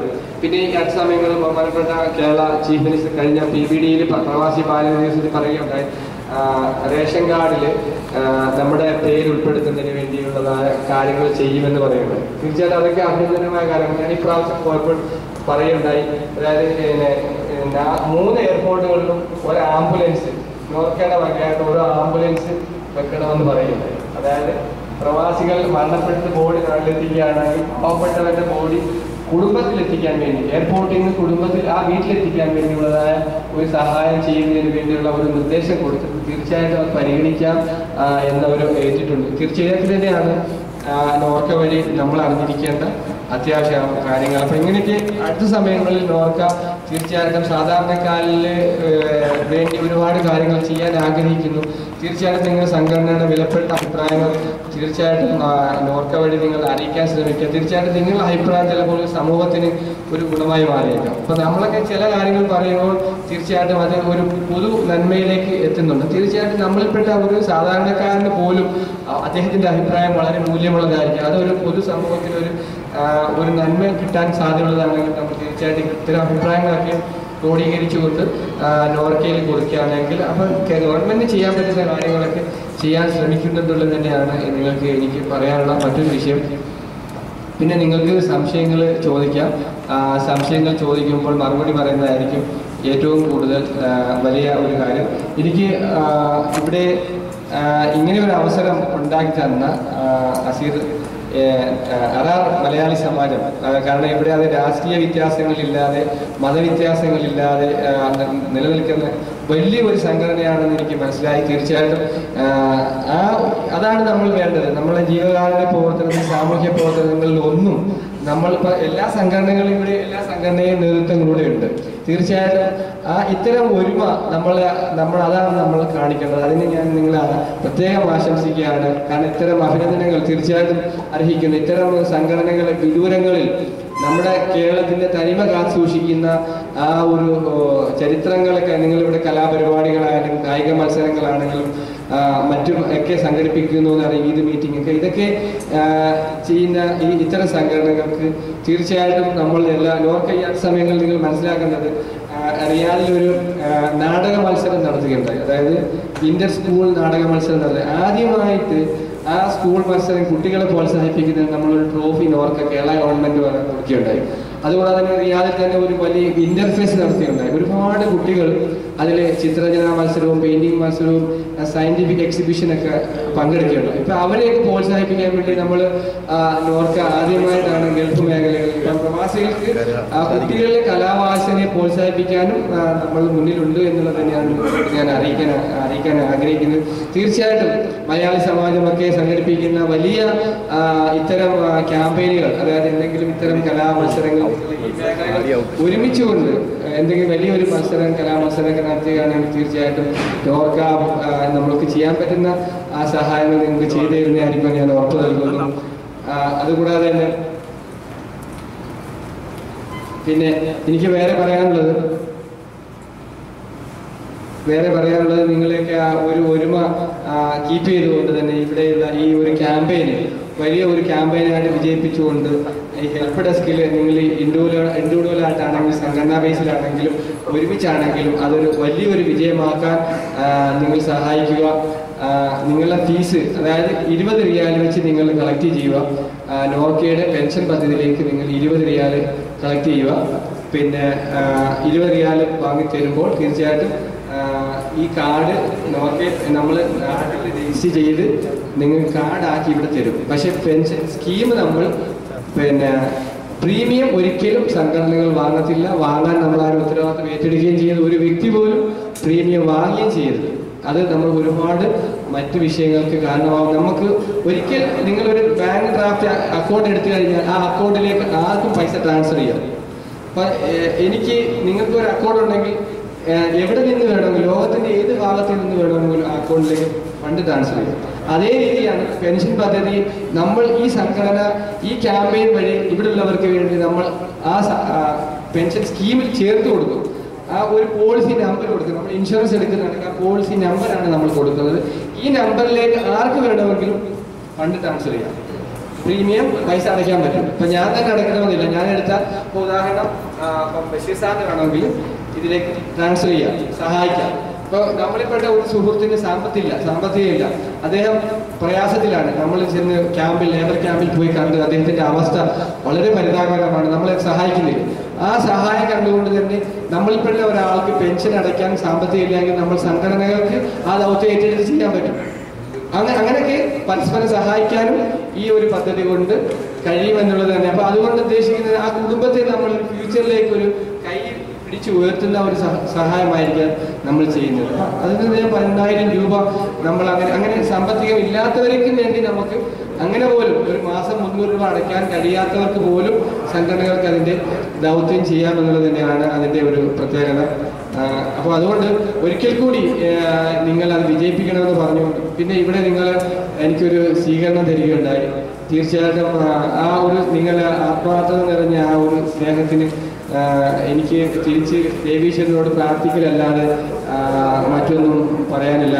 ഇത്തരം സ്നേഹം നിറഞ്ഞ പ്രവർത്തനങ്ങളും സപ്പോർട്ടുകളുമാണ് സാമൂഹ്യ പ്രവർത്തകരെ ഒക്കെ ഇത്തരം മേഖലകളിൽ നമ്മൾ പ്രചോദനം നൽകുന്നത്. അപ്പോൾ സാധാരണക്കാരായ തീർച്ചയായിട്ടും നമ്മൾക്കൊക്കെ ഇത്തരം മാധ്യമങ്ങൾക്കാര് അവർ കൂടുതൽ സപ്പോർട്ട് നമ്മൾ നൽകുന്നത്. അതുകൊണ്ട് സംഘടനകൾ തീർച്ചയായിട്ടും ഇത്തരം ജീവകാരുണ്യ പ്രവർത്തനങ്ങൾ വളരെ മഹത്തമായി അവർ കാണുകയും തീർച്ചയായിട്ടും നമ്മളെ പ്രോത്സാഹിപ്പിക്കുകയും ചെയ്യുന്നത് കൊണ്ട് തന്നെ അവരുടെയൊക്കെ ഒരു കൂട്ടായ സപ്പോർട്ട് കൊണ്ട് തന്നെയാണ് തീർച്ചയായിട്ടും നമ്മളൊക്കെ സാമൂഹ്യ പ്രവർത്തനം ഇത്രയും വിജയപ്രദമാക്കാൻ നമുക്കൊക്കെ കഴിഞ്ഞിട്ടുള്ളത്. തീർച്ചയായിട്ടും ആ ഒരു സപ്പോർട്ട് നിങ്ങൾക്ക് തീർച്ചയായിട്ടും നമ്മൾ ചെയ്യുന്ന നന്മ നിറഞ്ഞ പ്രവർത്തനത്തിന് തീർച്ചയായിട്ടും പ്രത്യേകിച്ച് കേരള സമൂഹം അങ്ങനെയുള്ള ഒരു മനസ്സുള്ളവരാണ്. നമ്മൾ എവിടെ പോയാലും നമ്മൾ സ്നേഹിക്കാനും ബഹുമാനിക്കാനും ഈ മേഖലയിൽപ്പെട്ട മലയാളി സമാജത്തിന്റെ ഒരു പ്രവർത്തകൻ ചെയ്യുന്ന നന്മ നിറഞ്ഞ പ്രവർത്തനം നിങ്ങൾ ജിദ്ദയിൽ പോയാൽ പോലും അല്ലെങ്കിൽ റിയാദിൽ വന്നാൽ പോലും അത് അവർ വീക്ഷിക്കുന്നുണ്ടെന്ന് നിങ്ങൾ മനസ്സിലാക്കുക. തീർച്ചയായിട്ടും ആ മഹത്തായ സേവനങ്ങൾ എവിടെ പോയാലും കേരളത്തിന്റെ ആ തനിമത കാസൂക്ഷിച്ചുകൊണ്ട് കേരളത്തിൽ പോലും ചർച്ച ചെയ്യുന്നുണ്ടെന്നാണ്. നമ്മൾ ഒരു ജീവകാരുണ്യ പ്രവർത്തനത്തിന്റെ ഒരു വാർത്ത നമ്മുടെ പത്രങ്ങളിൽ വരുമ്പോൾ തീർച്ചയായിട്ടും ഈ പത്രത്തിന്റെ ഒരു വാർത്ത നാട്ടിൽ ചിലപ്പോൾ ചില സൈറ്റുകളിലൊക്കെ കിട്ടുന്നുണ്ട്. അപ്പൊ അതൊക്കെ കണ്ടുകൊണ്ട് അതാണ് നമ്മൾ മനസ്സിലാക്കേണ്ടത്. നമ്മുടെ നാട്ടിൽ നിന്ന് നഷ്ടപ്പെട്ടുകൊണ്ടിരിക്കുന്ന ആ ഒരു അവസ്ഥ, അതായത് നമ്മൾ സഹജീവികളെ സഹായിക്കുക എന്നുള്ള ആ ഒരു ദൗത്യം നമ്മുടെ നാട്ടിൽ കുറഞ്ഞു വരികയാണ്. ഇവിടെയാണ് നമ്മൾ എവിടേക്കോ ഉള്ള നമ്മൾ പല നാട്ടുകാരാണ്, കേരളത്തിലുള്ളവരാണെങ്കിൽ പോലും വിവിധ ഡിസ്ട്രിക്റ്റിൽപ്പെട്ട വിവിധ ഗ്രാമങ്ങളിലുള്ളവരെല്ലാം നമ്മളിവിടെ ഒരുമിച്ചിരുന്ന് ഒരു മലയാളി സമാജത്തിന്റെ കീഴിൽ നമ്മൾ ഒരു കുടക്കീഴിലിരുന്ന് ആ സ്നേഹവും സൗഹൃദവും നമ്മൾക്ക് ആസ്വദിച്ചുകൊണ്ട് പരസ്പരം സഹായിക്കുന്നു. ഈ ഒരു നന്മ നമ്മൾ പ്രവാസികളാണ് ഏറ്റവും കൂടുതൽ ഉണ്ടാകുന്നത്. അതെന്തുകൊണ്ടെന്നാൽ നമ്മൾ ചെയ്യുന്ന ജീവകാരുണ്യ പ്രവർത്തനങ്ങൾക്ക് ദേവീശ്വരൻ നൽകുന്ന മാനസികമായ ആ ഒരു സപ്പോർട്ട് തന്നെയാണ് നമ്മളെയൊക്കെ ഒരുമിപ്പിക്കാനുള്ളതായ അവസരം ഉണ്ടാകും. തീർച്ചയായിട്ടും നമ്മൾ ചെയ്യുന്ന ഏത് നന്മ നിറഞ്ഞ പ്രവർത്തനത്തിനും ദൈവത്തിന്റെ കരങ്ങൾ നമുക്ക് സപ്പോർട്ട് ഉണ്ടാവും. അതുകൊണ്ട് തന്നെ ഇത്തരം സമൂഹങ്ങൾ നമ്മളെ ബഹുമാനിക്കും, സ്നേഹിക്കും എന്നുള്ളതാണ്. അപ്പൊ എനിക്ക് പറയാനുള്ളത്, നിങ്ങൾ തന്ന ഈ സ്നേഹം നിറഞ്ഞ പ്രവർത്തനത്തിന് ദൈവം നിങ്ങൾക്ക് എല്ലാവർക്കും അതിന്റെ പുണ്യവും നന്മയും നിങ്ങൾക്കും നിങ്ങളുടെ കുടുംബങ്ങൾക്കും നൽകട്ടെ. തീർച്ചയായിട്ടും എനിക്ക് പറയാനുള്ളത്, ഒരു സാമൂഹ്യ പ്രവർത്തകൻ എന്ന നിലയിൽ നിങ്ങളുടെ ഏതൊരു പ്രവർത്തനത്തിലും നോർക്ക വഴിയും അല്ലെങ്കിൽ സാധാരണക്കാരൻ എന്ന നിലയിൽ എനിക്ക് ചെയ്യാൻ പറ്റുന്ന എന്തും ഈ അറാർ മലയാളി സമാജത്തിന്റെ ഇവിടെയുള്ള മറ്റ് സംഘടന സുഹൃത്തുക്കളുടെ പ്രവർത്തനങ്ങൾക്കും ഞാൻ ഈ വേദിയിൽ 100% ഞാൻ നിങ്ങൾക്ക് ഉറപ്പ് നൽകുന്നു. നിങ്ങളുടെ എല്ലാ പ്രവർത്തനങ്ങൾക്കും എന്നെ കൊണ്ട് ചെയ്യാൻ പറ്റുന്ന എന്ത് സഹായം ഏത് നിമിഷം വിളിച്ചാലും ഞാൻ ചെയ്തു തരാമെന്ന് പറയുന്നതോടൊപ്പം തന്നെ നിങ്ങളുടെ ഈ ക്യാമ്പയിൻ വിജയിപ്പിക്കാൻ വേണ്ടി എന്ത് സഹായം വേണമെങ്കിലും ഞാൻ ചെയ്തു തരാം. പിന്നെ ഞാൻ നോർക്കയുടെ ID കാർഡിന്റെ ഫീസ് പറഞ്ഞില്ല, 35 റിയാൽ വെച്ച് നിങ്ങൾ വാങ്ങുക. കാരണം പിന്നെ ഇത് നമ്മൾ ഇവിടുന്ന് നാട്ടിൽ അയച്ചിട്ട് പിന്നെ അവിടുന്ന് നമ്മൾ ആ പോസ്റ്റൽ സർവീസ് ചാർജ് തിരിച്ച് നമ്മൾ കാർഡ് റിയാദിൽ പ്രിന്റ് ചെയ്യുമ്പോൾ അതിനൊരു ഫീസ് വരുന്നുണ്ട്. തൽക്കാലം നമ്മൾ നാട്ടിൽ പ്രിന്റ് ചെയ്യുമ്പോൾ അതിനുള്ള ഒരു എക്സ്പെൻസ് വരുന്നുണ്ട്, പോയി വാങ്ങുന്ന എക്സ്പെൻസ്. അത് കഴിഞ്ഞുള്ള എന്തെങ്കിലും റിമൈനിങ് ഉണ്ടെങ്കിൽ നിങ്ങളെ ക്യാമ്പയിനിലേക്ക് ഇതിന്റെ റിമൈനിങ് എമൗണ്ട് നിങ്ങൾക്ക് ഉപയോഗിക്കാൻ പറ്റുമെന്നുള്ളതാണ്. ഏത് സംഘടനകൾ ഏറ്റെടുക്കും, കാരണം നമ്മളൊരു ഹെൽപ്പ് ഡെസ്ക് തുടങ്ങുമ്പോൾ അതിനൊരു ചെറിയ ചെലവ് വരുന്നുണ്ട്. ആ ചെലവ് ഈ ക്യാമ്പയിൻ വഴി നിങ്ങൾക്ക് തന്നെ മീറ്റ് ചെയ്യാൻ പറ്റും. അപ്പോൾ കാർഡും ID കാർഡും പെൻഷൻ പദ്ധതിയും സ്കീം നമ്മൾ ഇവിടെ തന്നെ ആപ്ലിക്കേഷൻ സ്വീകരിക്കുകയും ഇവിടെ തന്നെ കേരളത്തിന്റെ ഏത് ഡിസ്ട്രിക്റ്റിൽപ്പെട്ടവർക്കും, ഇപ്പൊ ഇതിന് 3 റീജിയനാണുള്ളത്, തിരുവനന്തപുരം റീജിയൻ, എറണാകുളം റീജിയൻ, പിന്നെ കോഴിക്കോട് റീജിയൻ. അപ്പൊ നിങ്ങൾ ആപ്ലിക്കേഷൻ തരുമ്പോൾ നിങ്ങൾ ശ്രദ്ധിക്കേണ്ട ഒരു വിഷയം, സംഘടനകളും ഈ റീജിയൻ ബേസ് സെപ്പറേറ്റ് ചെയ്തിട്ട്. അപ്പം നോർക്കയിൽ ഇപ്പം നമ്മൾ 14 ഡിസ്ട്രിക്റ്റിൽപ്പെട്ട ആൾക്കാർ ഇവിടെ ഉണ്ട്. ഈ 14 ഡിസ്ട്രിക്റ്റിലെ ആപ്ലിക്കേഷനും 14ആയിട്ട് സോർട്ട് ചെയ്യും. ഇപ്പം കൊല്ലം ഡിസ്ട്രിക്ട് കൊല്ലത്തിൽ, അല്ലെങ്കിൽ കണ്ണൂർ ഡിസ്ട്രിക്ട് കണ്ണൂരിൽ തന്നെ വെക്കുകയും അതുകൂടാതെ തന്നെ ഇതിന് 3 റീജിയനുണ്ട്. ഇപ്പോൾ ഉദാഹരണം കൊല്ലം, പത്തനംതിട്ട, തിരുവനന്തപുരം, ട്രിവാൻഡ്രം റീജിയന്, ആലപ്പുഴ, കോട്ടയം, തൃശ്ശൂർ, ഇടുക്കി, പാലക്കാട്, എറണാകുളം റീജിയന്, എന്നിട്ട് കോഴിക്കോട്, പിന്നെ മലപ്പുറം, കണ്ണൂർ, കാസർഗോഡ്, ഇത് കോഴിക്കോട് റീജിയനുമാണ് വരുന്നത്. അപ്പൊ അങ്ങനെ ഇത് ഡിസ്ട്രിക്ട് ബേസിൽ നിങ്ങളിപ്പോൾ ഒരു 100 ആപ്ലിക്കേഷനിൽ അത് 10 കൊല്ലമാണെങ്കിൽ 5 വേറെ ആണെങ്കിൽ അങ്ങനെ റബ്ബറിട്ട് സെപ്പറേറ്റ് ചെയ്യുകയും എന്നിട്ട് അത് 3 റീജിയനിലായിട്ട് നിങ്ങൾ ഡിവിഷൻ ചെയ്തിട്ട് ഇതൊരു ഇൻഡെക്സ് ഉണ്ടാക്കുക. ഒരു ഇൻഡെക്സ് ഉണ്ടാക്കുക എന്ന് പറഞ്ഞാൽ നിങ്ങളുടെ പേര്, കാരണം നിങ്ങൾ ആപ്ലിക്കേഷൻ സ്വീകരിക്കുമ്പോൾ നിങ്ങൾക്ക് എളുപ്പം വാങ്ങി മാത്രം മതി. പക്ഷെ തിരിച്ചു കൊടുക്കാൻ സംഘടനകൾക്ക് ഒരുപാട് ബുദ്ധിമുട്ടുണ്ടാകും. കാരണം ഞാനത് എക്സ്പീരിയൻസ് ചെയ്തുകൊണ്ടാണ് ഞാൻ പറയാൻ ആഗ്രഹിക്കുന്നത്. കാരണം ഈ ഫോട്ടോ, ഉദാഹരണം ഇവിടെ ഇരിക്കുന്നവരുടെ അടുത്തുള്ളവരെ ഫോട്ടോ നിങ്ങൾക്ക് അറിയാം. ഉദാഹരണം പ്രവാസി സംഘം കൊണ്ടുവന്ന ഒരു അപേക്ഷ ആ സംഘടനയ്ക്ക് മാത്രമേ അറിയാൻ പറ്റൂ ഇത് എൻ്റെ അല്ലെങ്കിൽ ഇന്നടുത്തുള്ള ആളാണ്. അപ്പൊ അതുകൊണ്ട് തീർച്ചയായിട്ടും ഇത് ചെയ്യേണ്ടത് നിങ്ങൾ ഇൻഡെക്സ് ശരിയാക്കുക, പേരിടുക, അതിന് നമ്പർ ഇടുക, അത് ഇന്ന റീജിയൻ വഴി തന്നതാണ്, അല്ലെങ്കിൽ ഇന്ന സംഘടന വഴി തന്നതാണ്, അല്ലെങ്കിൽ ഇന്ന ഏരിയയിൽ നമ്മൾ കളക്ട് ചെയ്തതാണെന്ന് വെക്കുക. അതിനകത്ത് പേര്, മൊബൈൽ നമ്പർ, പാസ്പോർട്ട് നമ്പർ, ഇന്ന ഏരിയ വഴി കളക്ട് ചെയ്തതാണെന്ന് വ്യക്തമായി എഴുതി അതിന്റെ ഒരു കോപ്പി ഇതിലും വെക്കുക. ഈ ആപ്ലിക്കേഷന്റെ ഇൻഡെക്സ് ഈ ബണ്ടിൽസ് വെക്കുന്നതോടൊപ്പം അതിന്റെ ഒരു കോപ്പി ഈ ഇൻഡെക്സിന്റെ ഒരു കോപ്പി എനിക്ക് നിങ്ങൾ തരികയും ചെയ്യും. കാരണം നിങ്ങൾക്ക് അതനുസരിച്ച് തിരിച്ചു തരാൻ നിങ്ങൾ അതിന്റെ ഒരു കോപ്പി സൂക്ഷിക്കുകയും വേണം. എന്നെങ്കിൽ മാത്രമേ നമുക്ക് ഈ ക്യാമ്പയിന് ഒരു പ്രശ്നമില്ലാതെ വിജയിപ്പിക്കാൻ പറ്റുള്ളൂ. അപ്പോൾ അതാണ് അതിന്റെ ഒരു ബ്രീഫ്. അപ്പോൾ ഇത്രയാണ് 55 റിയാലാണ് നിങ്ങൾ 2 പ്രോജക്റ്റിലും ചേരാൻ ആഗ്രഹിക്കുന്നതെങ്കിൽ ഇതിന്റെ സംഘാടകർക്ക് നൽകേണ്ടത്. പിന്നെ അത് ഏത് സംഘടന, ഇപ്പോൾ ജിദ്ദയിലാണെങ്കിൽ റിയാദാണെങ്കിലും എല്ലാ സംഘടനകളും ആ രീതിയിൽ തന്നെയാണ് കളക്ട് ചെയ്യുന്നത്. എല്ലാവർക്കും എല്ലാവിധ അഭിനന്ദനങ്ങളും. നിങ്ങൾ നൽകപ്പെട്ട ഈ സപ്പോർട്ടിന് എല്ലാവിധ നോർക്കയുടെ ഭാവിയിൽ